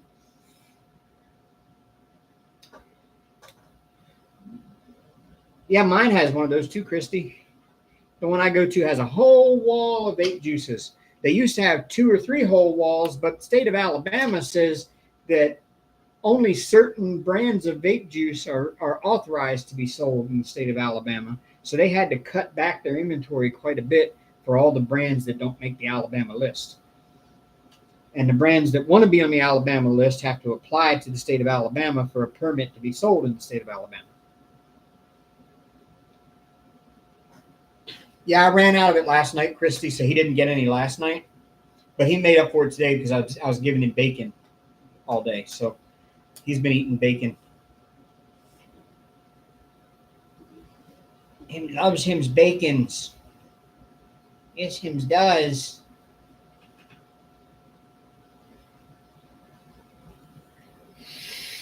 You want bacons, Hank? You want bacons? Here, let me get you some bacons.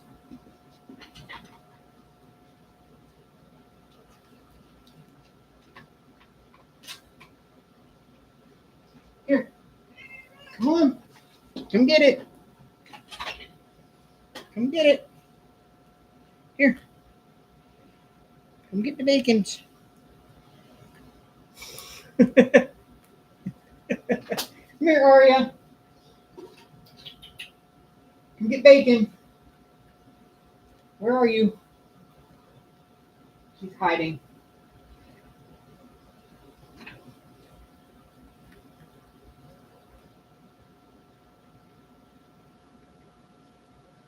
He does, Christy. He's always loved bacon. He can smell it when I'm cooking it. He is like right there.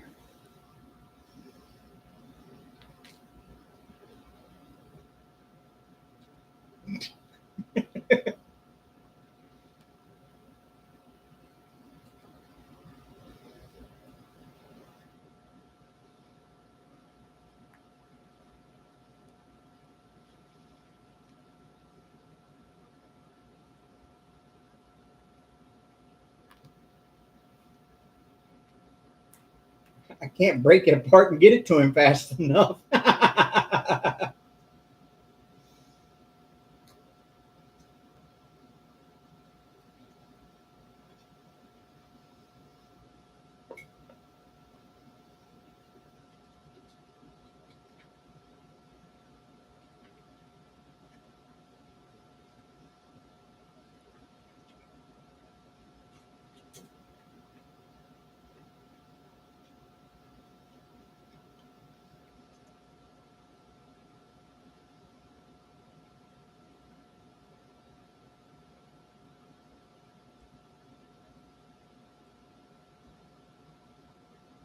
Oh, wow.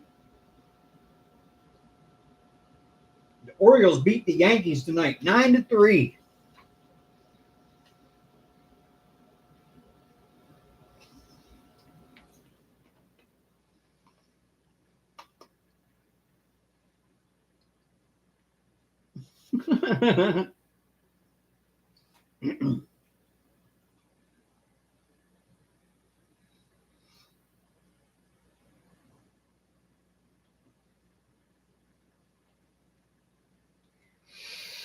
Aria.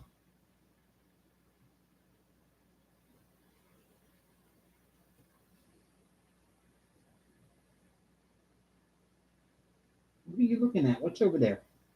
What are you staring at on that wall? I don't see anything. What are you looking at? She is. She's just so small. She's like a munchkin cat.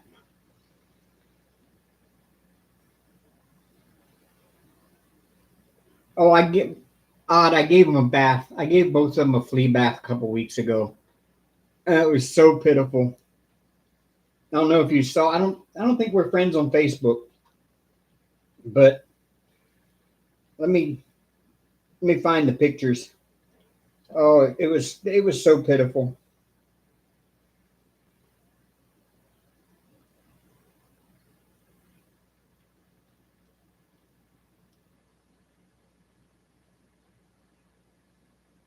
Hank was sitting up here on the desk looking at me like, why did you do this? And Arya had this look on her face like, I will kill you.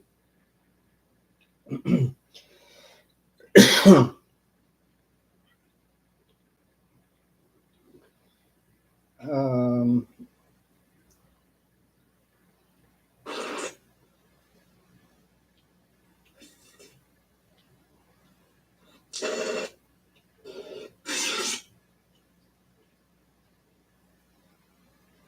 yeah, there was Hank afterward.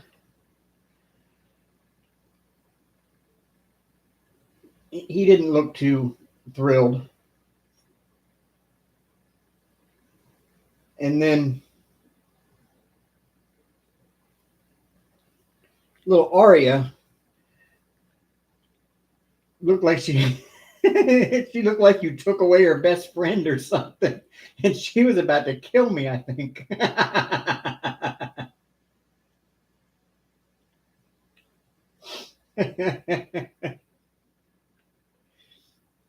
I think Pam commented, Amber's mom, she commented on it.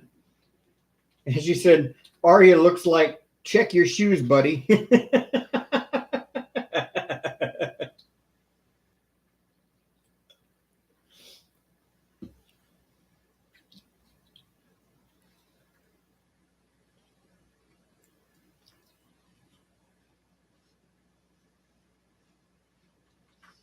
She was plotting on me, I'm telling you. But they're happy because we got rid of the itchy bugs. Yep. It got rid of the itchy bugs, huh? Yep. And then I gave y'all some more. I gave y'all another flea treatment last night. Y'all didn't like that much, but I haven't seen y'all sitting here scratching all day either. So that means we must have got rid of them, huh?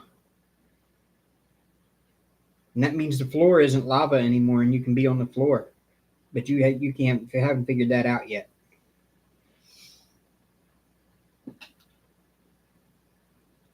Hank hasn't figured that out yet, that the itchy bugs are all gone and that they're not in the carpet anymore. But he still acts like the floor is lava. Hi, Michelle.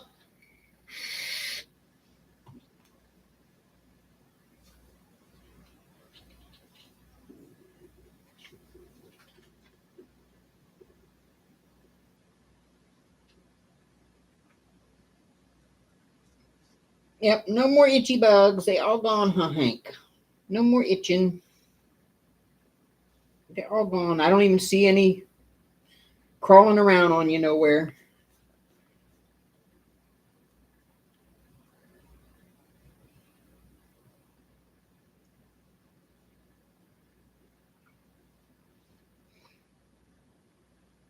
What good of an exterminator would I be if I came and get rid of fleas in my own home, huh? Hey, Diamond Queen, welcome back.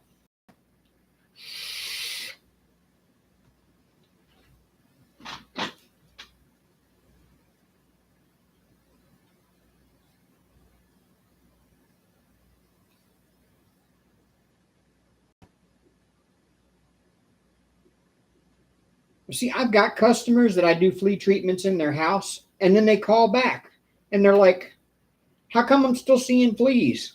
You did a flea treatment. And I'm like, did you treat your animals?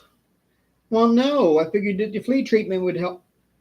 You got to get the fleas that are living on your animals dead too, or they're just going to jump right back in the carpet and make babies. Stop. People are not smart anymore.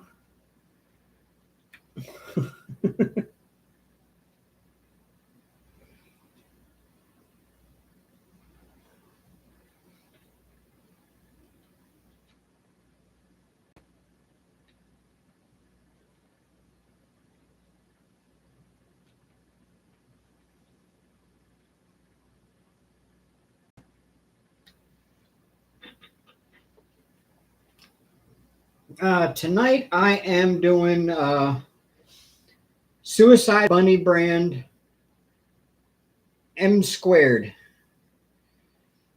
It's a strawberries and cream type flavor, but I've got a burnt coil, so I'm getting burnt strawberries and cream.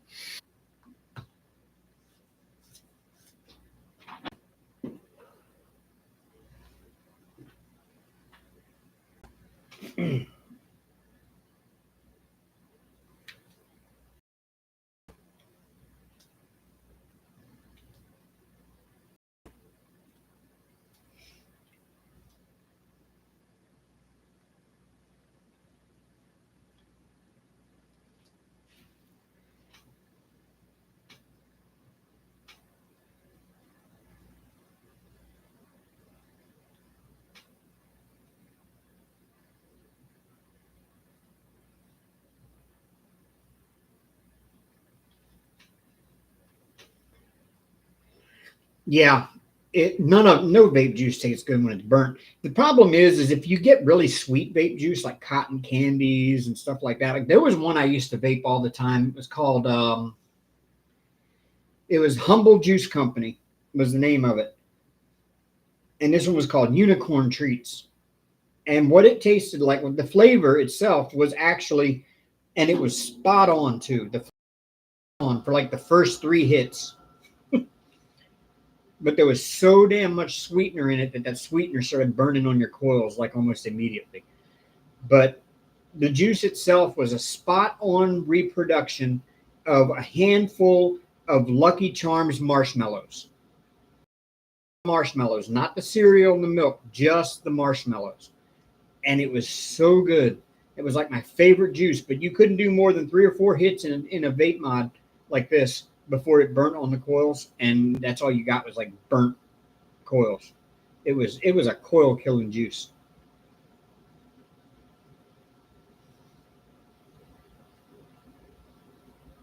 Yeah, I need to go buy another one tomorrow. I just got paid, like my paycheck just hit my account. Um, so I got to stop by the vape store tomorrow and pick up a new. I'm trying to hold off. I mean, I need to buy another coil, I know, but my vape shop has their anniversary this month in August, and they're having a big sale on the 28th, and I need to get a new mod because this one does that. the little magnet thing here that holds the piece in has lost the magnet. I had super glued it in and it's lost it again. So there's nothing really holding this in there except for, you know, the willpower to be there, and that's about it. And the same thing on this side over here. Lost the magnets on that side too. And I don't even know where the magnets went on that one. So I need to get a new mod, but they've got a sale coming up on the 28th of August. It's 30% off. And when you do, you get a big goodie bag too for their anniversary sale that weekend. So I'm going to try to hold some of my check on the 15th. I'm going to try to hold some of that back so that I can go in and buy another mod. Yeah, I need a new mod and I need a new coil, but I mean, I buy a new coil every paycheck. I usually buy a couple of them because what happens is I drive and I've got it sitting down between my legs while I'm driving, and I'm not paying attention to the juice level when I'm driving, and I'll hit it and I'll dry hit it, and then I've got to get a new coil. So I always buy a couple of new coils at payday anyway. They're only like $5 a piece. I really don't need a new mod, but I want a new mod. I've got a pile of old ones in the bedroom. Some work, some. The one I had that I really liked,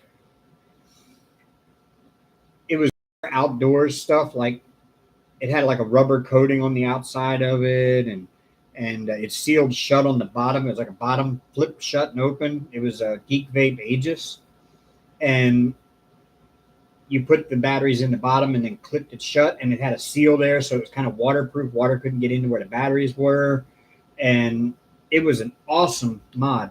And I used it for hiking, but one day I had it in my hand, or I had it in my pocket. I think it was in my shirt pocket. And we were out hiking, and my buddy Jordan dropped the lid to his water filter in the stream, and I was downstream from him, and I was out and grabbed it. And when I did, the vape fell out of my pocket and into the water. Believe it or not, it still worked. I was really surprised it actually still worked, but the water had leaked into the actual face there. The little screen is, and it had made it so you couldn't see what you had your thing set on or anything. You just couldn't read the screen anymore, but it still fired and everything. I'd have kept using it if I could have been able to see what I was, you know, what wattage level and stuff I was still at. And it still works. It's still in the bedroom, and I can still pop batteries in it and still vape on it, but I just don't know what wattage level I have it set at now. And the buttons get hit all the time and whatever, so it never stays at what you set it at anyway.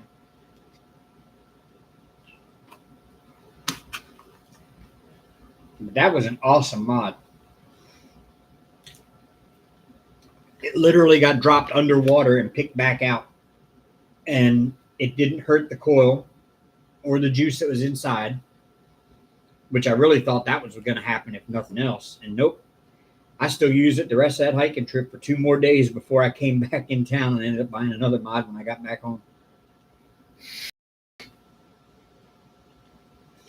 And that's when I bought this one, and this one,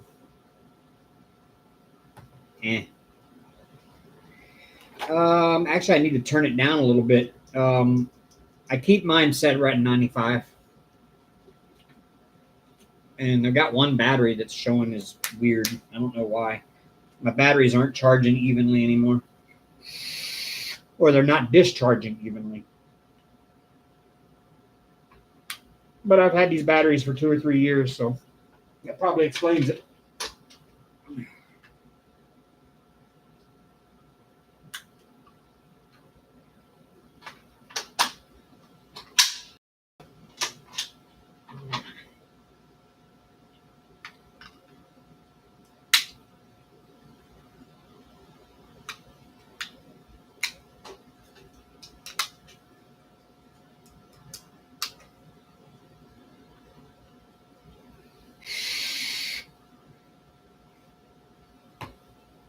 There, now it's right. 95 watts.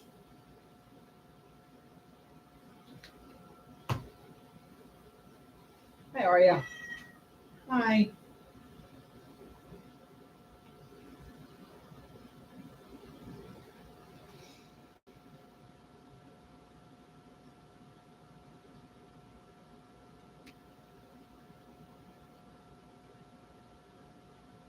I think when I get done my live tonight, I'm going to run and buy them a can of tuna. And I'm going to come home and I'm going to kit up my Rude Crude nude painting and film that kit up so that I can upload it and schedule it to go live, schedule it to go, schedule it to be visible on the 1st.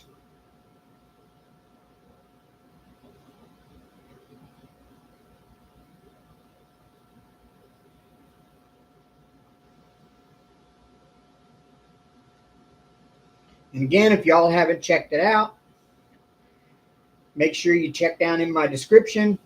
I have merch and I have a Patreon. I'm very guilty right now of not even having updated my Patreon in a few weeks now. I've still got a batch of rocks tumbling in there that have been tumbling now for like 3 weeks, 4 weeks on the final stage. They should have been taken off like 4 weeks ago, and I was supposed to film that final stage clean out for Patreon about 4 weeks ago, and I did not, and I feel bad because I just haven't had time to do it. That and my sink is full of dishes, and I haven't had a chance to do those either, and that's where I do my clean out of my rock tumbling, and so I have nowhere to actually clean it out at.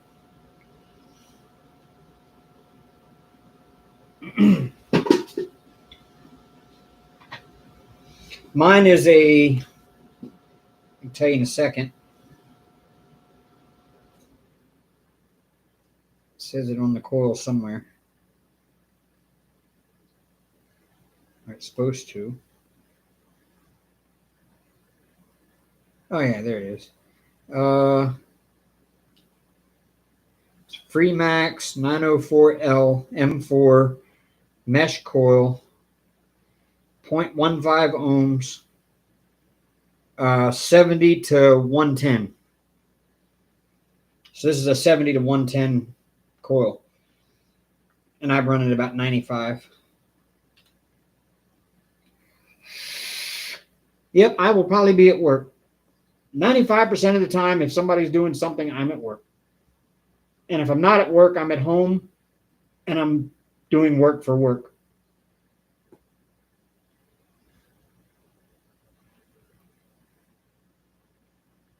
My job doesn't know what time off is. Well, they're going to know what time off is because I already got approved for 17th and 18th off. I do not work on my birthday. The company gives me 2 floating holidays every year. One of them is my birthday.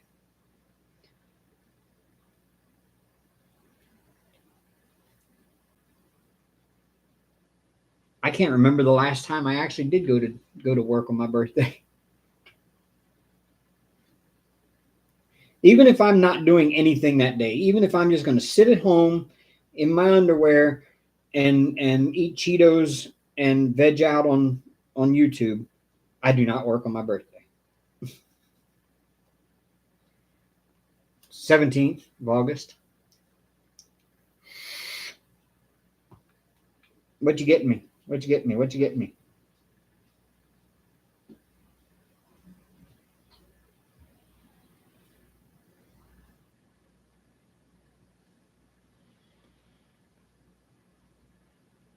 Actually, what I really want for my birthday, I can't get.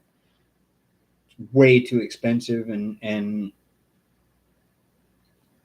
I will eventually buy some though, because y'all know I grew up in Maryland, and the one thing Maryland is known for is steamed crabs, right out of the Chesapeake Bay. And I found a place online that will ship them to you overnight, but they're like $90 a dozen, which actually isn't that expensive because you're going to pay about that much if you were to go and buy them in Maryland, like already still alive, they're really expensive up there. Crabs have become a rich man's dish in Maryland.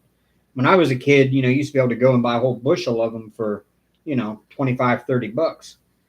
And now you're looking at, in some places for the jumbo males, you're looking at like $300 for a bushel of crabs. And a dozen of decent male crabs is already steamed or whatever is like 60, $70 up there.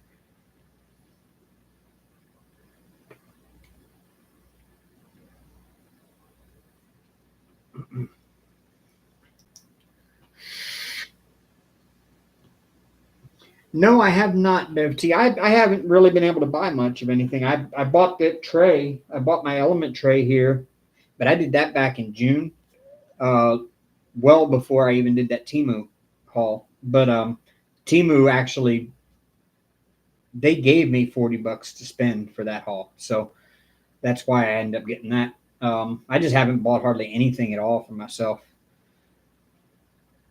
I'm at a point now where I'm finally in the black with my finances. So I'm starting to get to where I can start buying myself some things from here and there.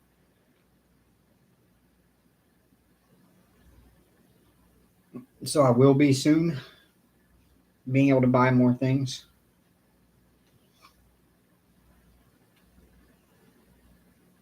I found a few diamond paintings I want. Just a few different things.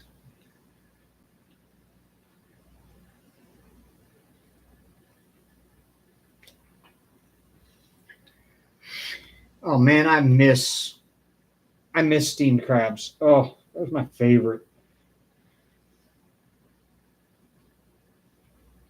Down here, everybody boils them. They boil crabs in spicy crawfish boil, and then the meat inside is all mushy and wet. Oh no, you steam crabs. You don't boil them.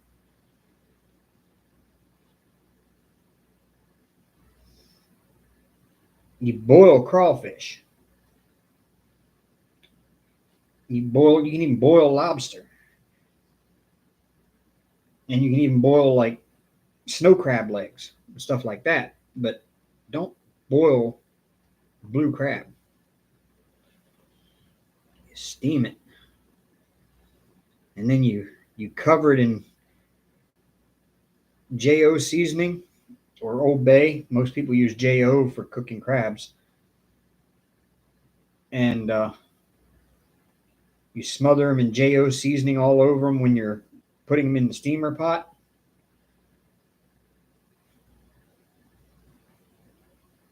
And then the seasoning gets on your hands when you're pulling the shell apart and everything.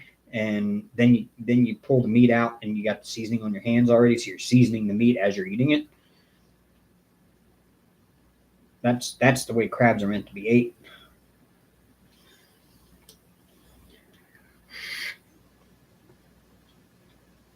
Now, I grew up on shellfish. And if it was for peasants, it wouldn't be that expensive.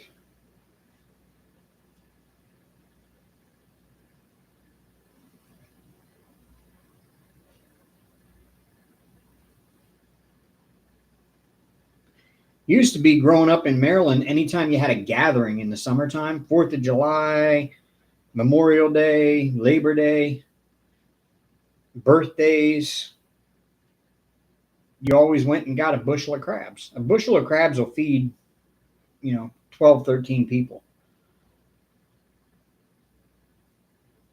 Because you figure everybody eats about 6 to 8 crabs. And they used to be affordable, but you always got them for gatherings. That was just a part of having gatherings. And if you got invited to the crab feast, it meant they loved you. They wouldn't invite you if they didn't love you.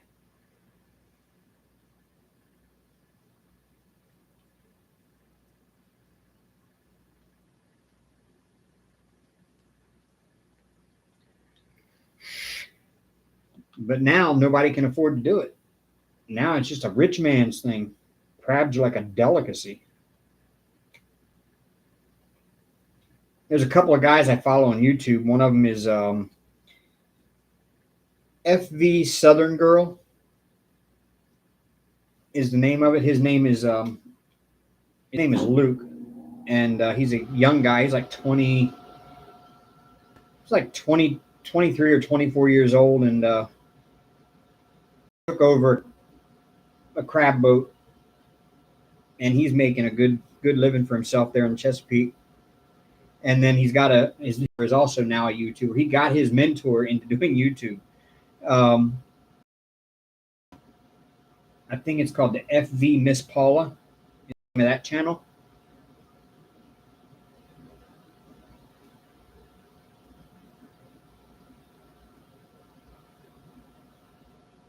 And they're both guys that are from that area where I grew up at.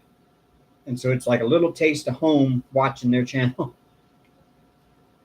Hearing their Maryland accents.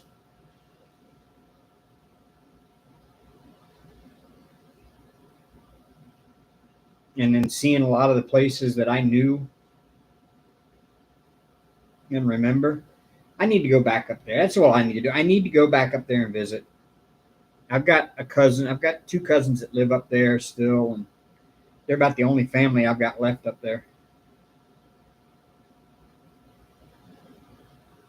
But I need to go up and visit. I haven't been up there since 2018 when my mom passed. And that's one thing I got when I got up there was like, I mean, yeah, my mom had just passed away, but one of the first things in my mind when I got there is where can I go buy some crabs?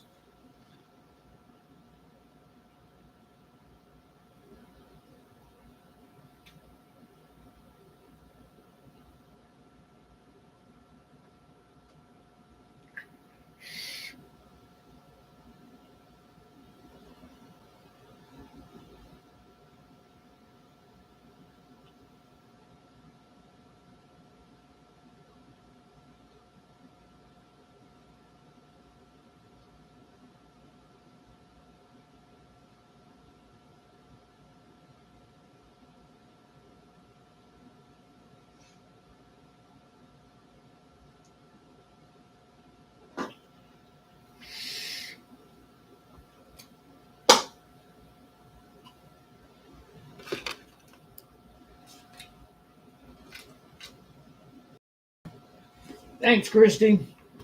I'm trying. I really am. Oh, I forgot I had some right there I hadn't even done yet. Oh, no.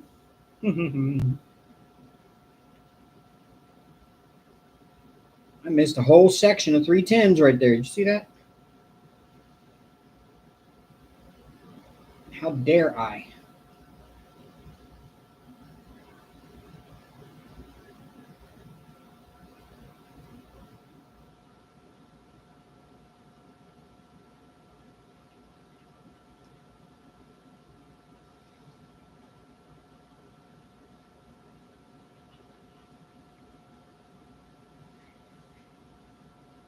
Speaking of dare, there's a new song out.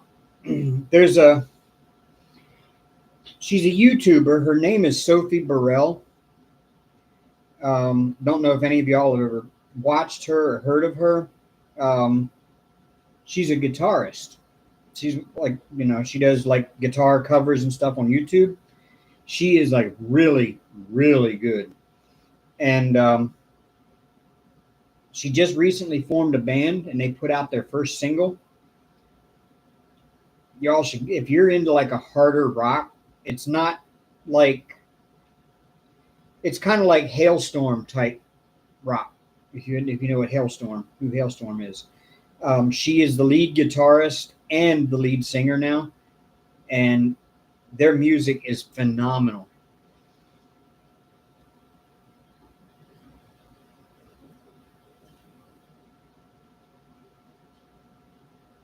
And the band name is basically named after her, but with an X. So instead of Burrell, it's BXRRELL.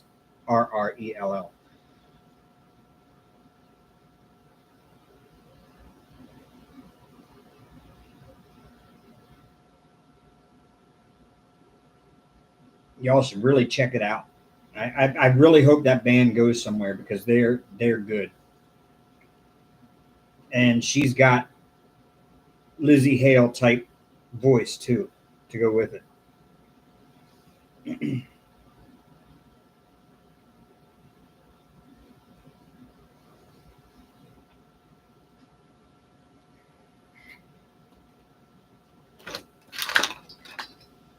Tell you what I'll do, y'all. I'll actually link you to her page and to the band page.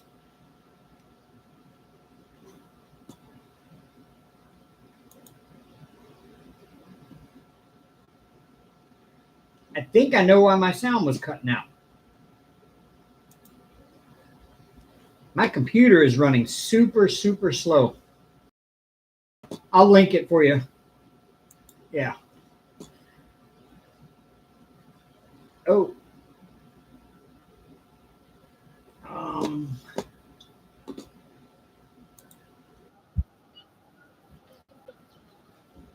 Okay.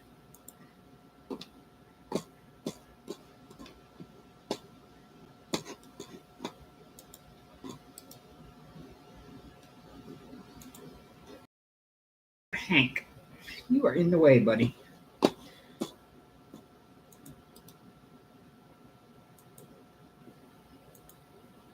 All right. You got me now? Am I back?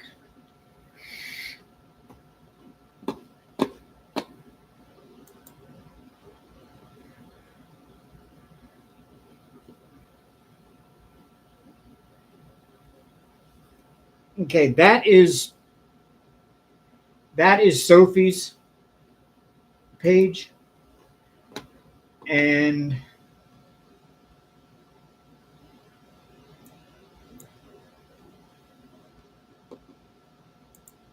they just put out their second single yesterday. It dropped. No, day before yesterday it dropped.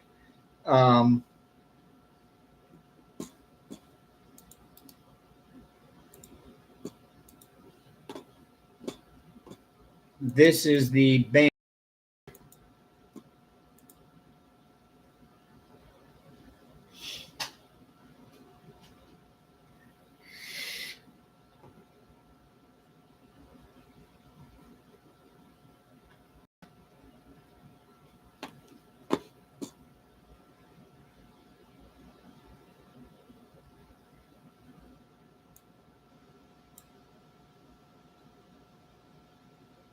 Yeah, they are really good. She's got a beautiful voice, and she is just one hell of a guitarist.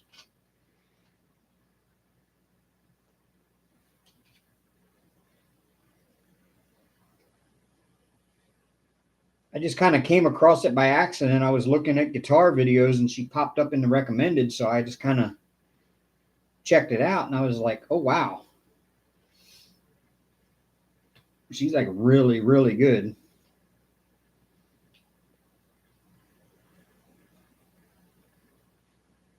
I've got a feeling that with the music they put out with those two singles, that their album is gonna take off. And with her being already so popular on YouTube, it's like a built-in fan base already for the band, and they're gonna be hitting it big very soon.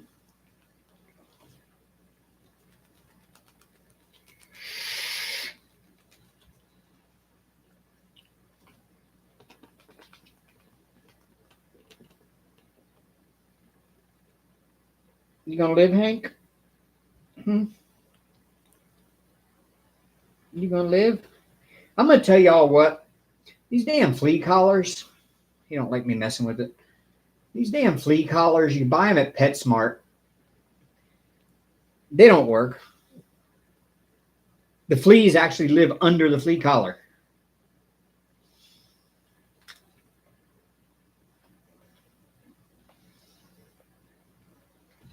The fleas actually live under the flea collar.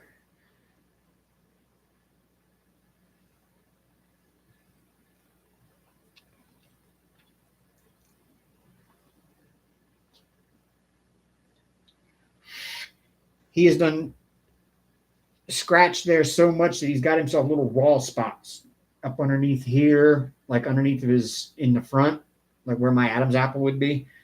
He's got himself a raw spot right there. And then underneath the collar all the way around, he's got little raw spots where he's done scratched. And every time I move the collar, I used to find fleas under the collar. And I'm like, well, what the hell good is a flea collar that's attracting them?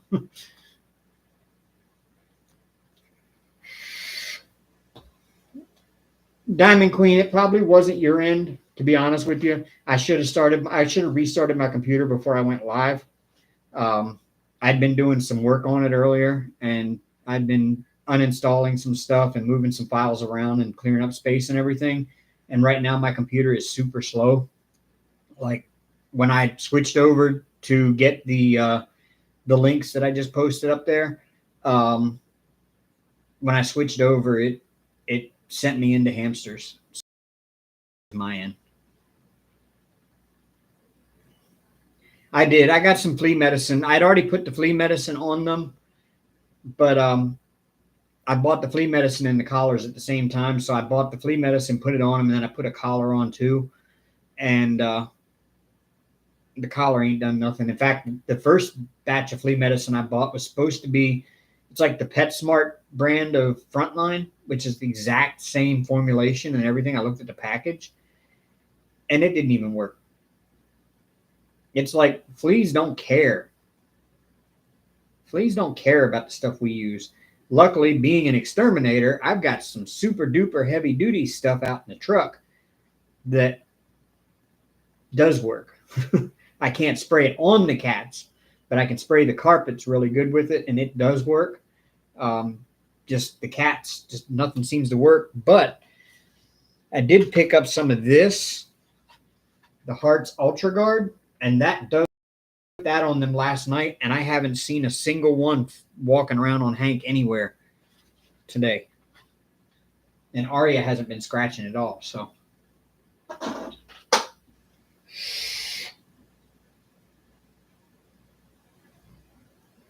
I think I'm going to leave this flea collar on him just a little bit longer, but I'm going to end up taking it off because it doesn't work worth nothing.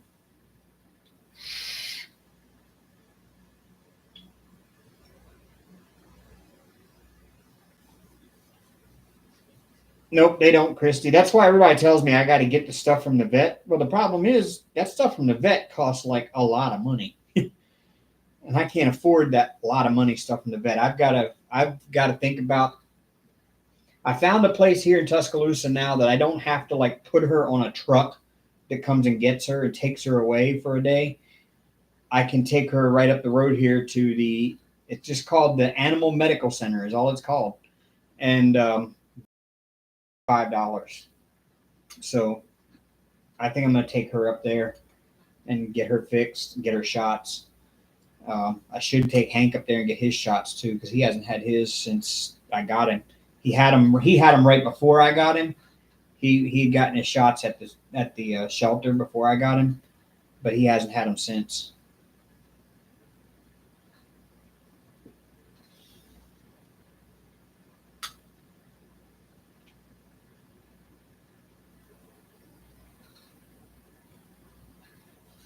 But I need to get little Miss Aria fixed. And I had a chance at another kitten. Oh my goodness, I almost brought one home and I said, no, 2 is enough. 2 is enough.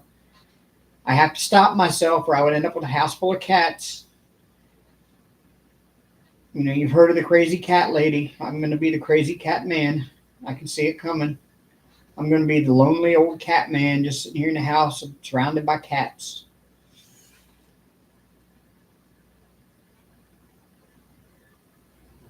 What is that and where do you get it and how much is it?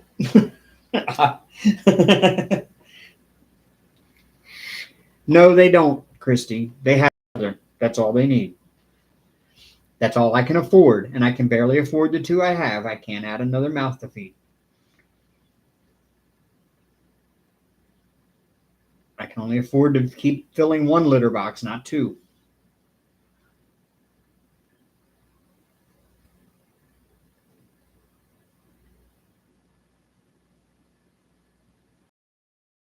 I didn't have to give you that bath and that flea stuff. I went shampoo. It was an Advantage flea shampoo, I think is the name of it. Let me see.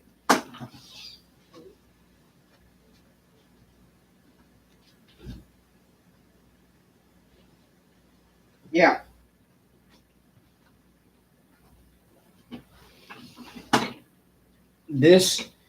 It does work. Like after I bathed them, which was an ordeal in its own. Bathing cats is always an ordeal. It's not something that you should undertake by yourself. It takes a few people to bathe a cat. Um, I managed to get it done by myself, but I got surgery done in the process. Um,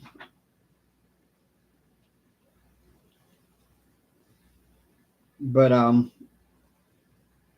it does work because after I bathed them, the bathtub was like a bunch of dead fleas in the bathtub, and this kills on contact.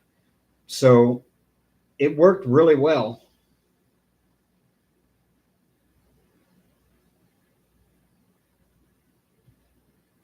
But the only thing I couldn't do was wash their heads because I didn't want to get it in their eyes.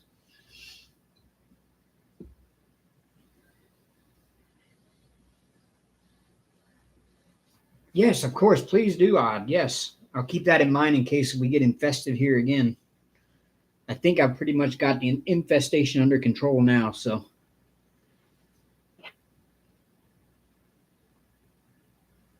because normally I'm seeing them right here and I'm not seeing anything. I'm not even seeing signs of them anymore. I think we got rid of them.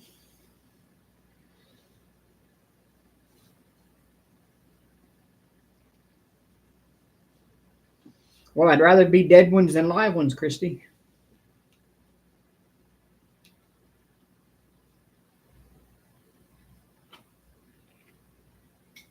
Hey, I just saw one, dopey doo.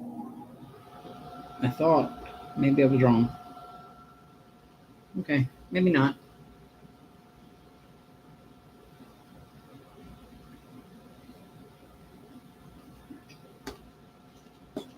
All right, I will check that out. Let me click on that real quick. Y'all gonna get hamsters a minute. Okay.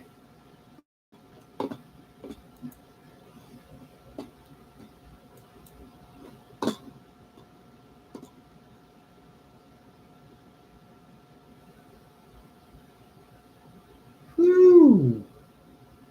Yeah, but that's 6 months worth though for $65. That's not bad. Oh, $74.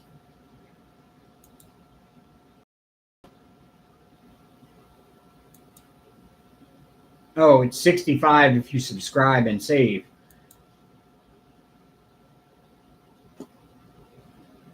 I don't want to subscribe.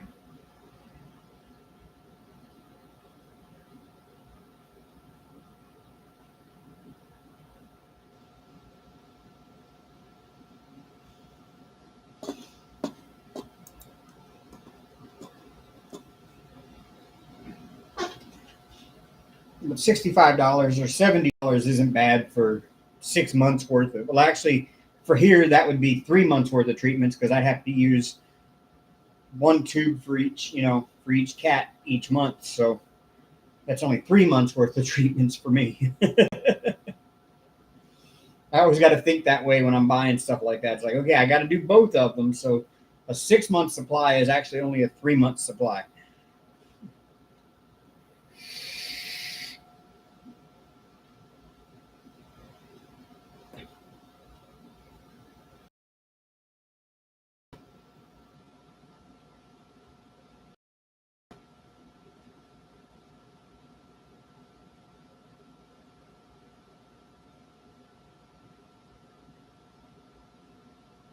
And I think that way every time I go to the pet store, like I go in and I one of the big 38-pound boxes of Arm & Hammer Slide, because that's the litter I love to use. That stuff is so easy to manage, no dust. It clumps so well. When you do go to dump it out, it just dumps right out. It doesn't stick to the side of the box or anything. Um, Odor up better than anything else that I've ever used. But a 38-pound box of that, which is pretty much 3/4 of that box ends up getting put in one litter box at one fill. Um, because they have a big litter box, like a big deep litter box, and then I a couple of 24 packs of the Meow Mix single serve cups of the seafood stuff, and that comes out to like $70. Cats are expensive, man.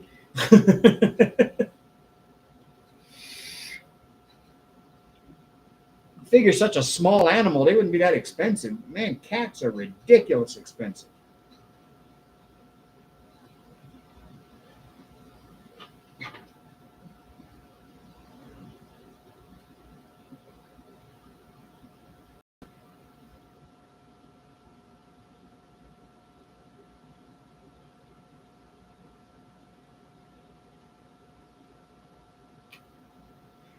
Luckily for me,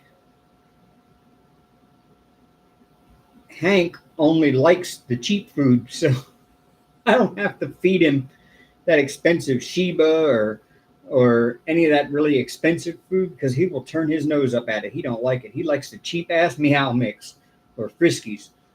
So I got lucky on that one. Aria don't care. She'll eat damn near anything.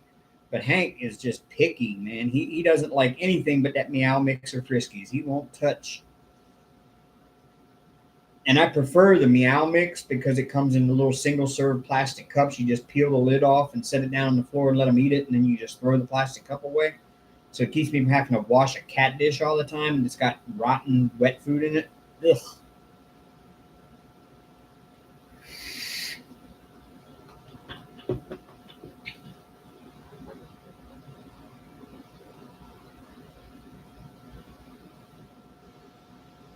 Nothing in the world smells worse than 24-hour-old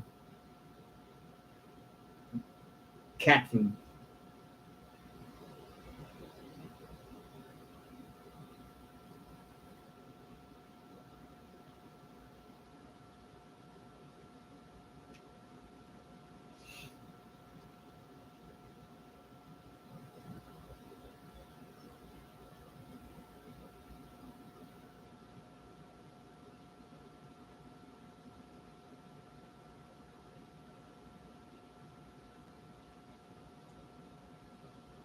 There was one point in time there where I was really struggling food wise around here.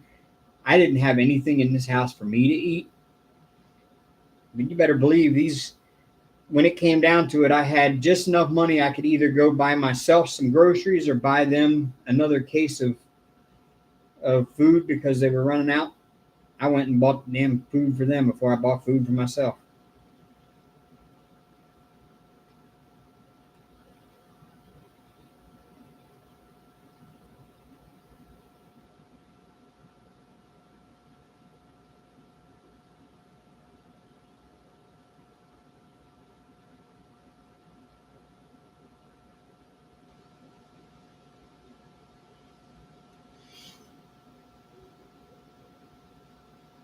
What are you running about, huh? What? What, bud? What? What is it? Huh?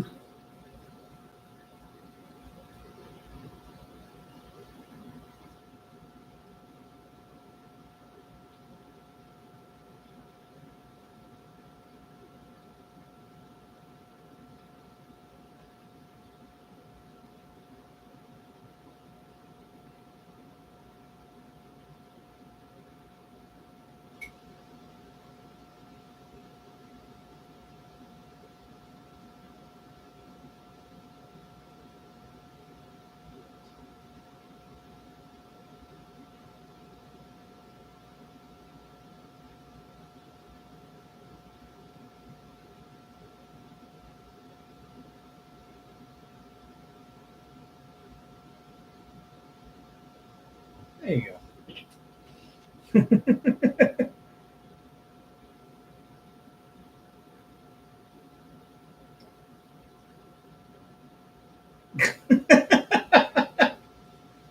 Ain't too damn lazy to even sit up all the way.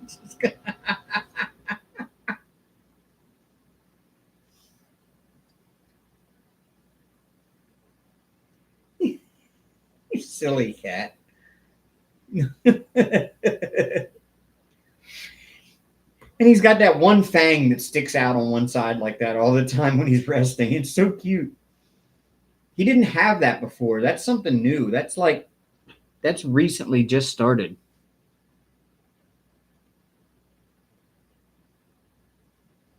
Like, I don't know what's going on there. That don't look right.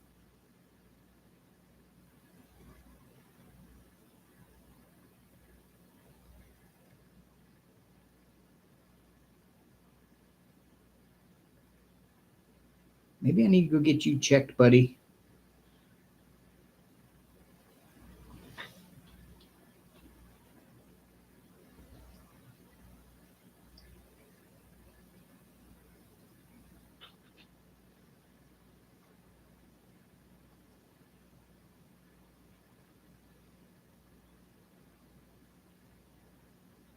It don't seem to be irritated or bothering him, or because he wouldn't like it very much if I. But he's never had that one fang sticking out before like that. That overlaps on the side. But inside the gums, it kind of looks like it may be swollen or something there. He did have some kind of a mouth issue when I got him, like before I got him, like they fixed it at the vet in the shelter. He had some kind of like a gum disease or something in the front that they treated him for. And I'm afraid it might be a recurrence of that.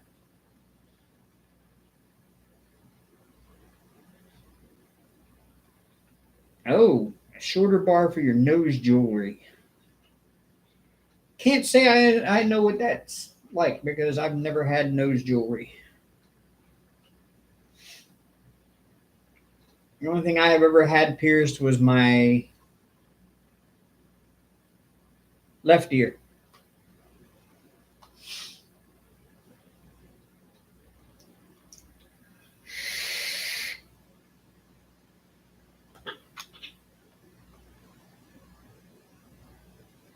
Let me see, Hank.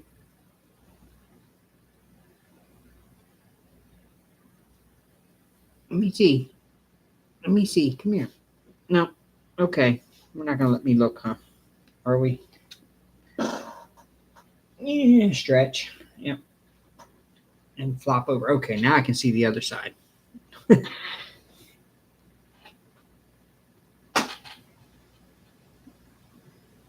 Yep, the other one's there, and I guess the gums look the same on that side, so I guess he's okay.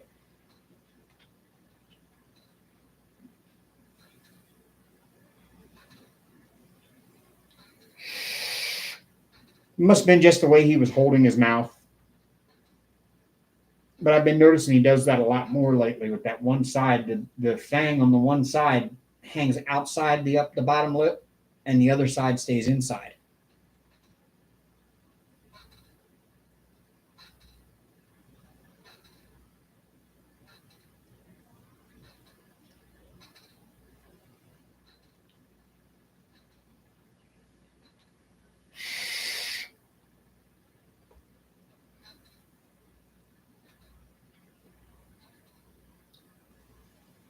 It may just be because he's getting older too. You know, he's 7 years old now.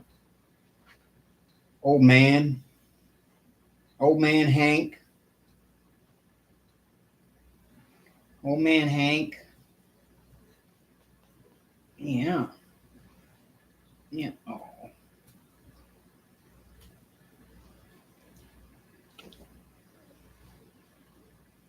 Yeah, he needs to get a checkup. He really does. I need to get him into the vet. Now that I've got money coming in and I'm going to have some extra overage left over, I can start affording to be able to do something like that. Get him his shots, get him checked out. I mean, he seems to be healthy enough. I mean, he doesn't act unhealthy. But cats actually are very good at hiding ailments and illness. By the time they show it, it's already too late. Yeah, I'm gonna let the qualified professional do that, Diamond Queen. Yeah, that's not nope. That nope, nope, nope, nope, nope. I've been giving him like I found out he doesn't just like the Temptations. He likes the greenies, and those are supposed to be good for their teeth.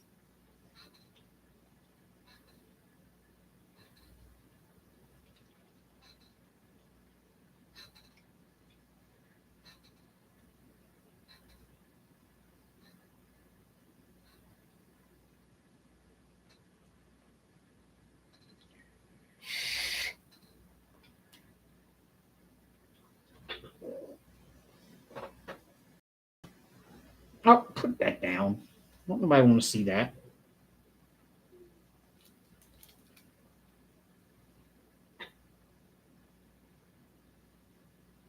No.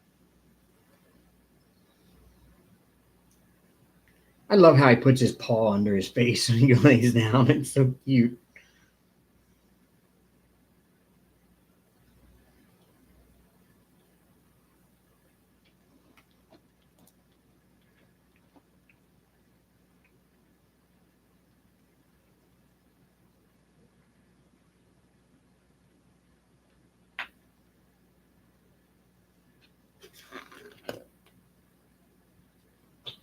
Well, I mean, true Diamond Queen, but that's not what all he lives off of either. I mean, he only gets those like 3 times a day, just 3 or 4, 3 times a day. Like when I wake up, when I get home from work, and then usually maybe one more time during the night before the good stuff time.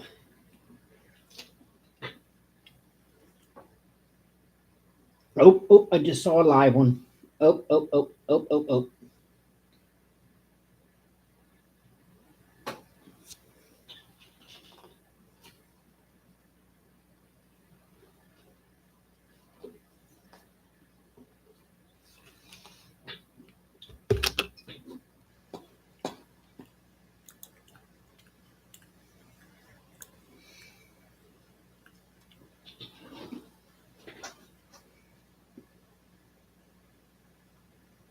You see, now his fang is inside. So it must have just been the way he was holding his mouth.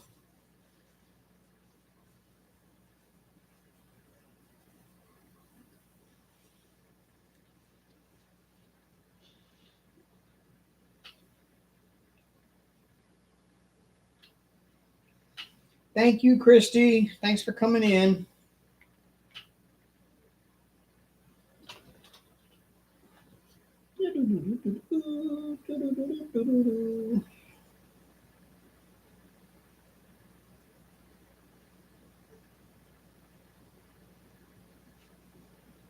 My hands still smell like bacon, so they were licking my hands.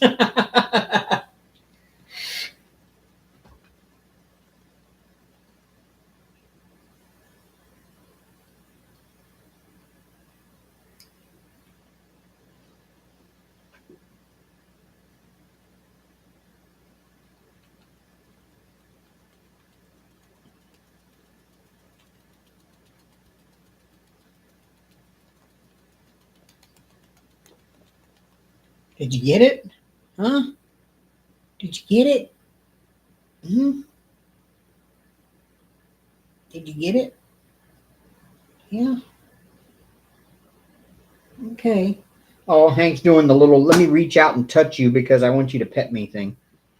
I love when he does that.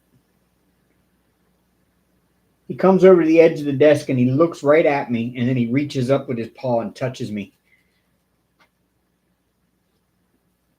I wish I was off tomorrow, Diamond Queen. I'm not that lucky.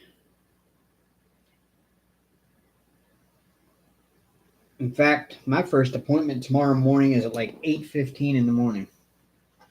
I think. I have 3 missed calls. Oh, 3 voicemails. Oh, the last voicemail was last Monday. No, 26th. Well, I just never checked my voicemail. That's all. Um,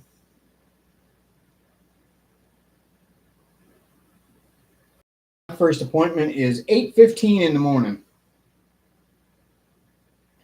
And then I got one at 9, 9:45, 10:45, 11:45, 12:30, 1:30, 2:15, 3 o'clock, and 4 o'clock.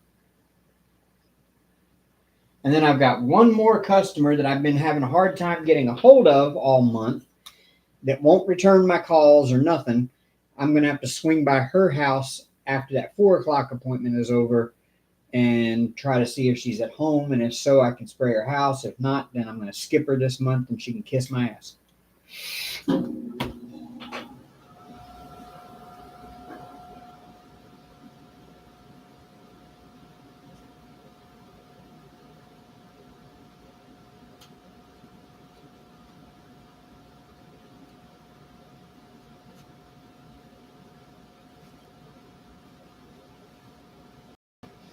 Because I have called this woman 3 times this month, and you can't get to her without getting through her receptionist because we don't have any kind of direct line number to her at all.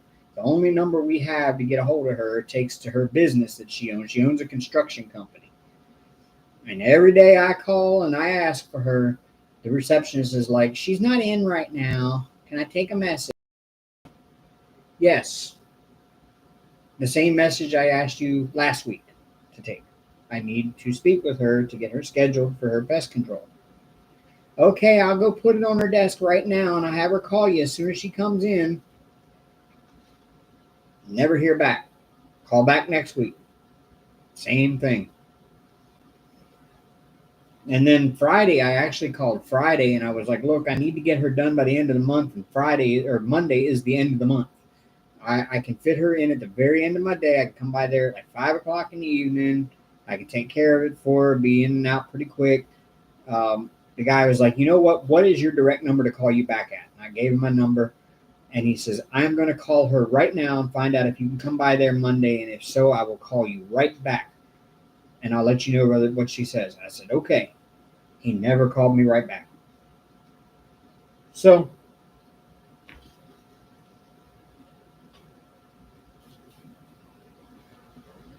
at this point, I feel like she's blowing me off intentionally. So I'm just going to show up at her house. And that's my job. I'm actually required to do that. That's one thing I hate about this job is after you've tried to contact the people twice and you don't get a response back, you have to go to their house outside only. Well, 90% of the time, these people aren't answering your calls because they think you're trying to sell them something or something like that, so they don't answer it. You leave them a voicemail, but they never check their voicemail. And then you show up at their house and they're home, and then they're upset that you showed up without notifying them you were coming. And then you got to deal with that. But the company policy is I'm required to show up at their house and do an outside only if I can't get a hold of them.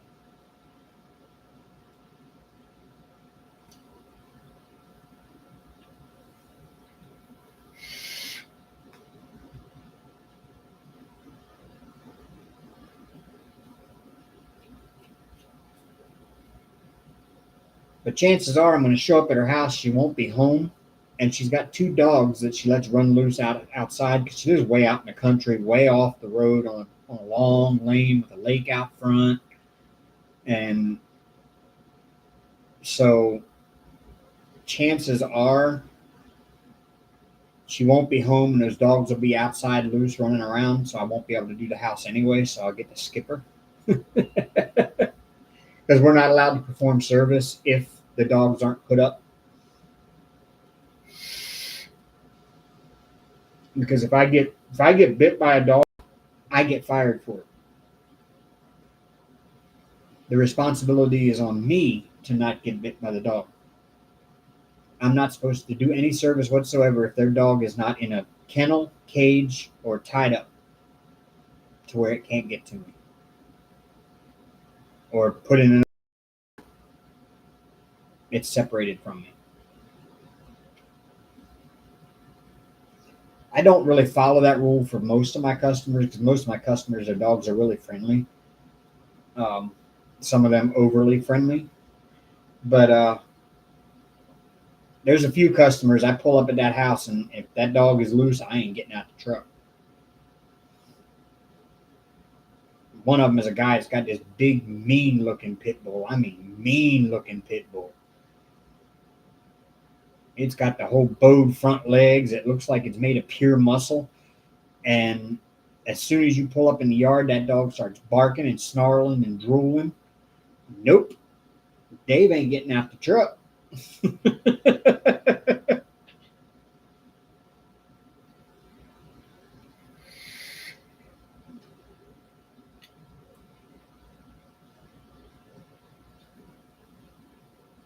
Yeah, I can usually tell, Diamond Queen. Like when I pull up at somebody's house, like I know most of my customers pretty well now. So it's like I know which ones have dogs that I wouldn't want to mess with and which ones are okay. Um, I've got some that the dogs act mean when you pull up there and you get out of the truck. But then as soon as you start working on the outside, they're following you around and they're wanting to be petted. And they're once you pet them and they've got a chance to sniff you and everything, then they're fine with you. But it's just when you first pull up, they act like they're really, really mean.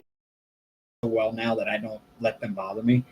I kind of policy in that case and in some cases, but if it's a dog that I've never met, or if that dog just seems particularly aggressive, I will not get out of the truck. I'll call the customer and say, hey, you got to put your dog up. And they'll say, oh, my dog won't never hurt nobody. It never has before. He just all bark. I don't care. My company policy says I can't get out of this truck until you put your dog up. You know, it's just, I make a judgment call for myself on those.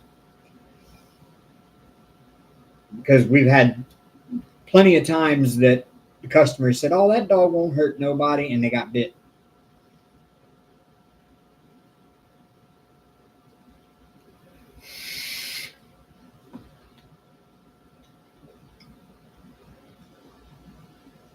Yeah, beagles usually are pretty friendly dogs. They're if they're not friendly, they're scared to death of you, and they never even you'll never even see them because they're hiding under a couch or they go hide under the bed or.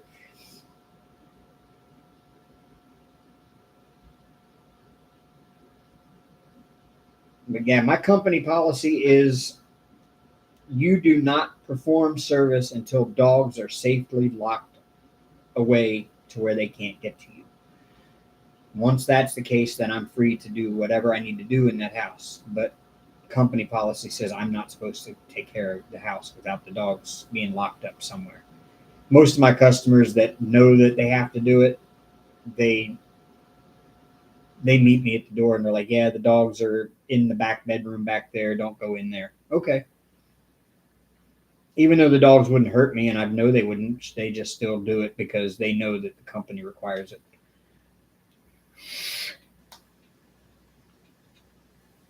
And most of the time I tell them, I said, as long as the dog isn't going to rip my face off, I don't care if you have him out. But if you think that he's the kind that's going to rip my face off, then leave him locked up.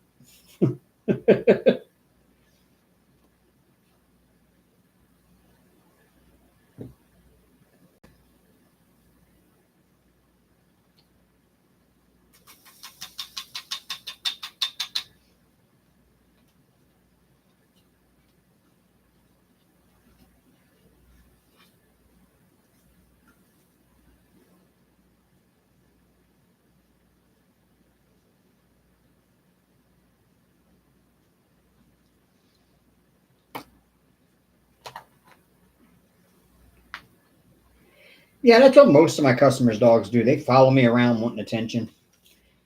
And most of the time, that's the first thing I do when I show up to a house that has dogs and they're out, they're loose in the house. I'll play with the dog for a little bit before I even start work.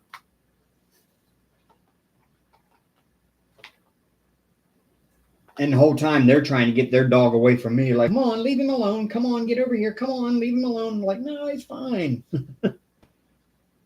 The stuff I have won't hurt dogs anyway. I mean, the stuff I use in the houses is animal safe. My inside spray is all animal safe. Um, it's human safe. Babies, I wouldn't want them to drink it. Like, wouldn't want your cats or dogs or children to drink this stuff, but getting a little bit on them and getting it in their mouth isn't going to hurt anything. It's formulated specifically for bug biology and not animal or human biology. So it really does nothing to us or to cats or dogs. It's a nerve agent for bugs. That's what it is. It's just bug nerve agent.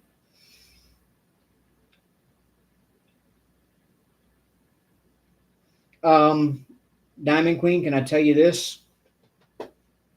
There's really nothing you can spray for spiders. Our company doesn't even guarantee spiders. And the spray that we use in the house is labeled specifically spider and scorpion spray. The reason why is because most insects, roaches, fleas, you name it, most of them have to groom themselves the same way cats and dogs do. Okay. Spiders do not.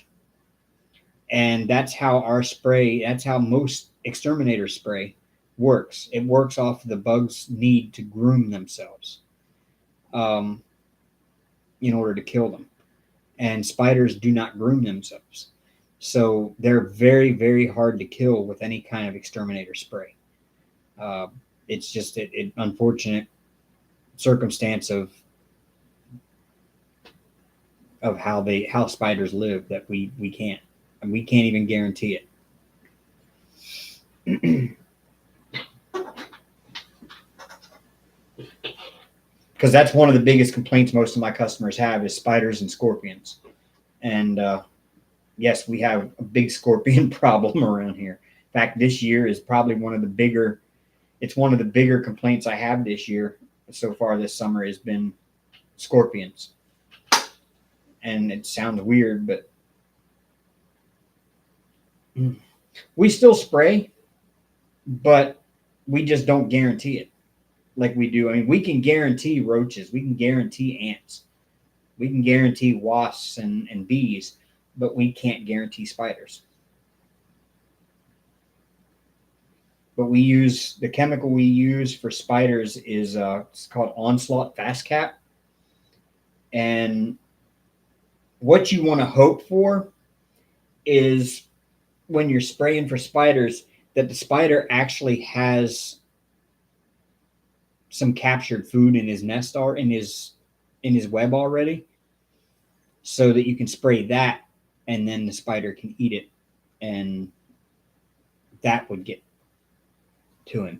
But if he doesn't have any kind of food in his web, like a captured fly or whatever, then you're probably not going to get that spray inside his system.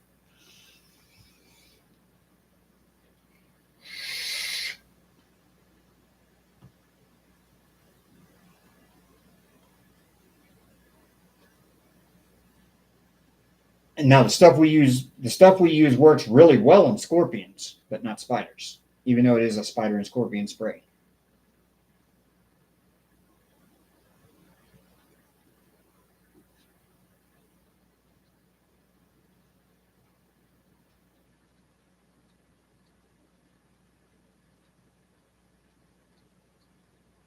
Scorpions freak me out.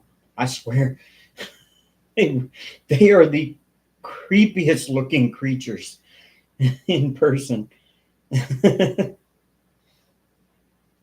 look like the spawn of Satan. Well, Diamond Queen, not all spiders are bad. And not all spiders will hurt you. Yes, they'll bite, but in the US, there's only 2 types of spiders that can even do any kind of damage to you. Well, I say 2 types. There's 2 species. You have recluses, brown recluse, and then you have the widow family, which are the black widow and the red widow. Red widow are pretty rare, but they do exist, especially down here in the southeast. We've got a lot of those. They're mainly more around Florida than they are up this way where I'm at. But the farther north you go, the less you run into either one of those, the brown recluse or the black widow. In fact, in North Dakota, there is no known population of black widow or brown recluse up there. Huntsman spiders, they're not going to hurt you at all. They're not out to try to hurt you. If you're trying to hurt them, they will. They're actually very good spiders to have around the house because they'll eat other insects.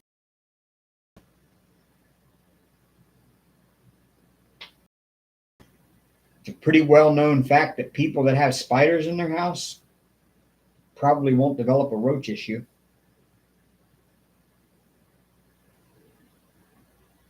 Yeah, they're huge. They're kind of scary looking, but they're not going to hurt you. They don't care about you. They're more scared of you than you are of them. They just don't want to be messed with. Don't try to squeeze them or anything like that. What really sets off most biting and stinging creatures isn't you messing with their web or whatever. It's actually putting pressure on them. When they feel pressured and threatened is when they attack back. And that's the reason why they bite. They're not going to bite you just for the sake of biting you.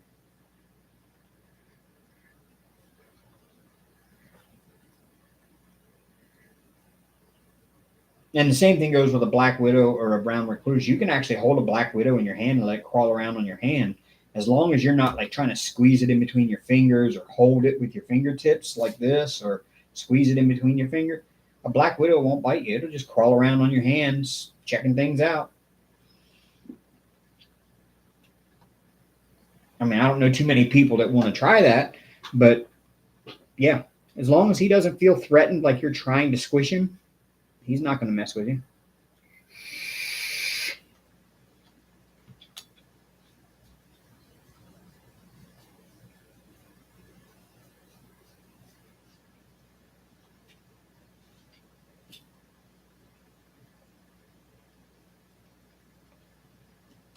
Spiders get a bad rap. They really do.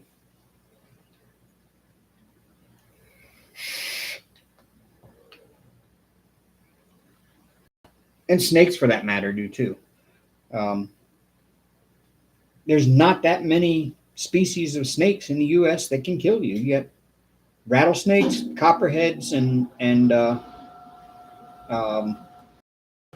water moccasins. Otherwise, all the other snakes, yeah, they'll bite you if they feel threatened, but for the most part, they'll run from you if you get too close.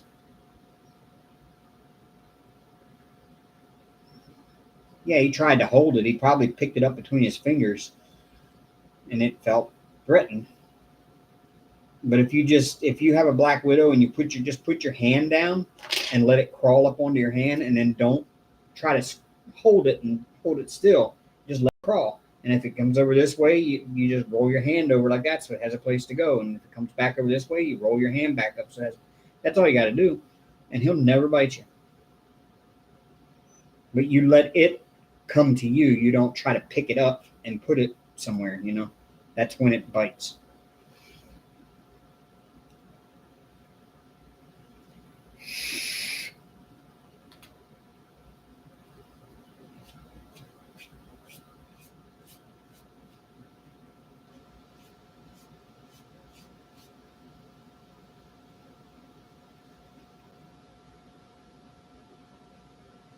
Exactly. That's it. That's exactly it.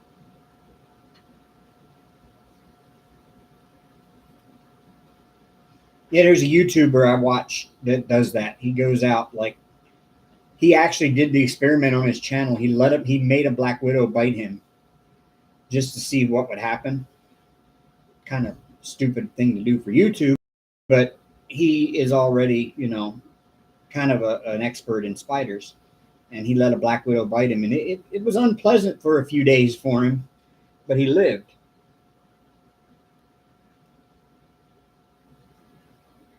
He was like, I won't do this with a brown recluse, though. But he, at the beginning part of it, he went out and found one out in the woods, and he was sitting there the whole time he's talking in the whole video. He's just got one crawling around on his hand, and he's just kind of, I'm just like, yeah, okay, I'll let you do that. I still don't feel comfortable doing that, but I know that it's possible.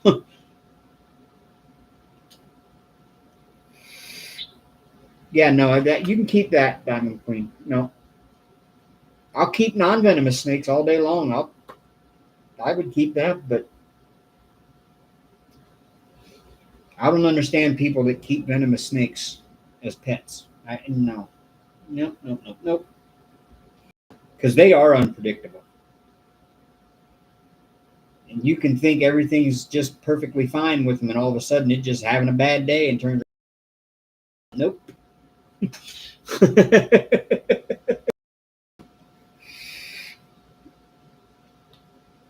a couple of YouTubers I watch that have king cobras. Nope. Nope. Because one of them did get bit, and he documented his journey recovering from that. And it wasn't a pretty sight. He was in ICU for a while.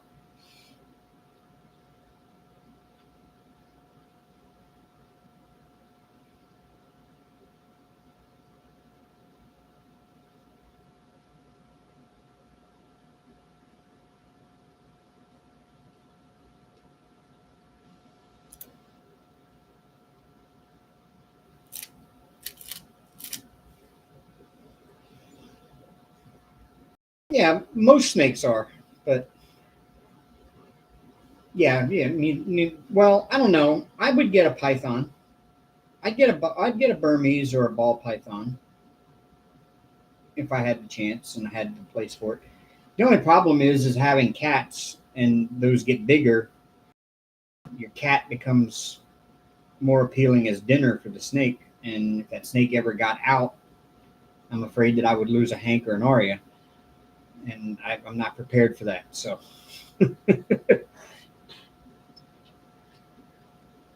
oh, I had iguanas for a while. I love keeping iguanas.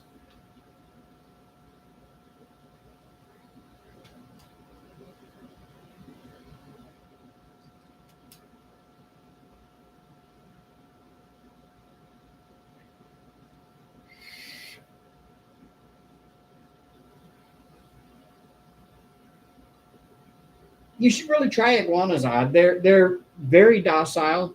Um, they're about like a bearded dragon. They're very docile. They won't really hurt you. Um, you have to get them used to being handled and being, around a person. I mean, they're really usually skittish and scared of you, but at first, but when you go to the if you have a pet store that sells iguanas, um, you go to the store and they've usually got them all in one terrarium together, and you find the one that isn't necessarily skittish, but isn't 100% comfortable with you picking it up either.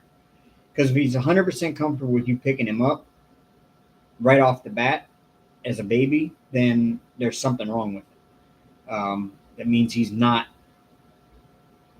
well. Um, but if he's a little bit skittish, but you can still manage to get a hold of him and pick him up without him you putting up too much of a fight, that's the one you want to take home.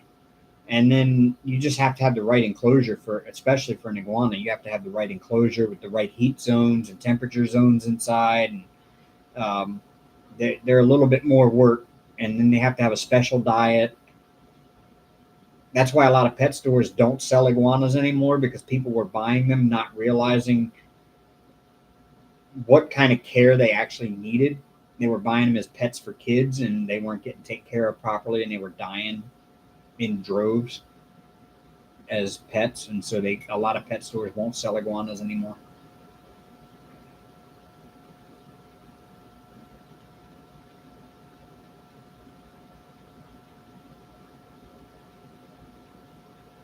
I built my iguana. I got him. He was about that long.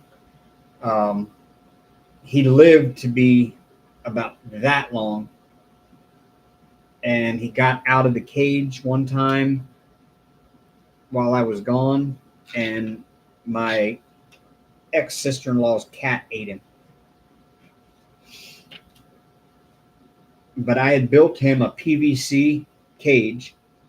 Um, I built a PVC frame, and then I put hardware mesh all the way around the outside of it. Um, he had a warm area over on one side that was kept at a certain temperature, and he had a cooler area on the other side that was kept cooler than that temperature on the other side, but not below a certain temperature over here, so that it he had his two zones to go to regulate body temperature. And I swear that iguana ate better than I did. I had all kinds of dietary supplements that I had to add to his food. He got a salad of like some vegetables that you can hardly find in stores. You got to find certain stores that actually carry it. Usually stuff like Whole Foods carry it. But it's like certain types of greens that you don't normally buy in regular grocery stores. And you chop that up really fine, and you make them a salad, basically, with all these different kinds. And it has to be like certain percentages of each one. Like uh, I made the salad in big batches and kept it in Ziploc bags in the freezer, and then took it out and thawed it out when it was in time to when I needed to. But you made a salad, and then you put like oyster shell calcium on there, and then I had to take like a one a day silver and chop it up, and or I had to powderize those and sprinkle that on top, and so many grams of that on top. And then they needed uh, another kind of dietary supplement, and all of it you turned to powder and you sprinkled it on top of that salad and gave it to them. And most people get iguanas and they think, oh, I'll just feed it flies. No, no, iguanas don't eat meat; they eat greens.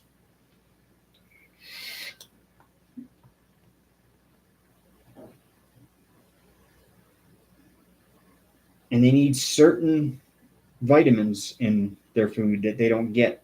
And you can't just feed them lettuce, because lettuce to them is like potato chips to us. It's filling, they like it, it tastes good, but it's no nutritional value whatsoever.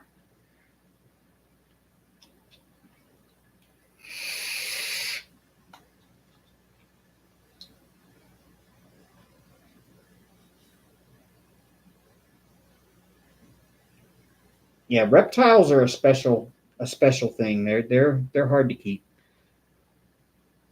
They're not really hard if you know what you're doing, but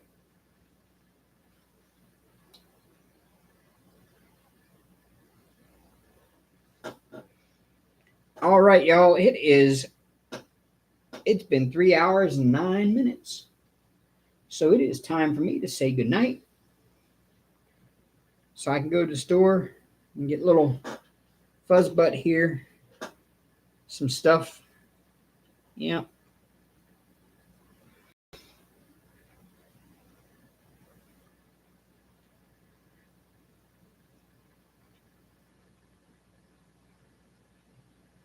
Yeah, it's the same thing for me. For right now, it's not possible for me either. Because I'm afraid this one here in Aria would stress it out too much by hanging around the cage all the time.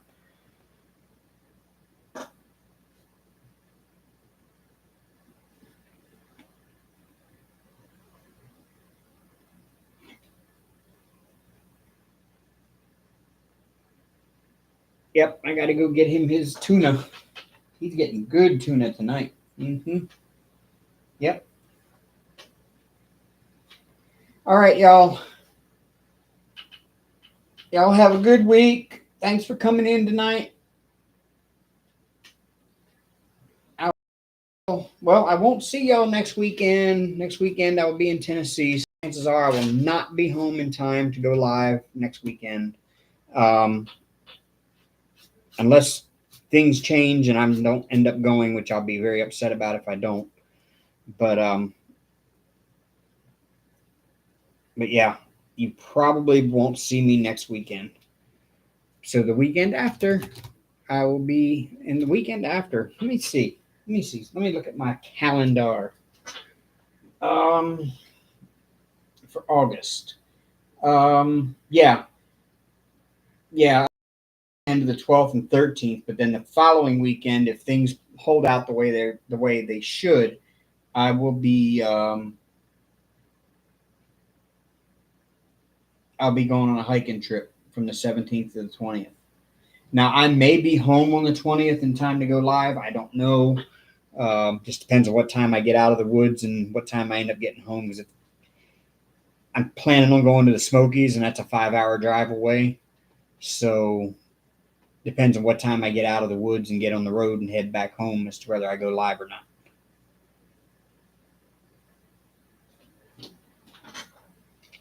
So y'all have a good couple of weeks, and I'll see you 2 Sundays from now. So until then, rock on, y'all, and roll tide.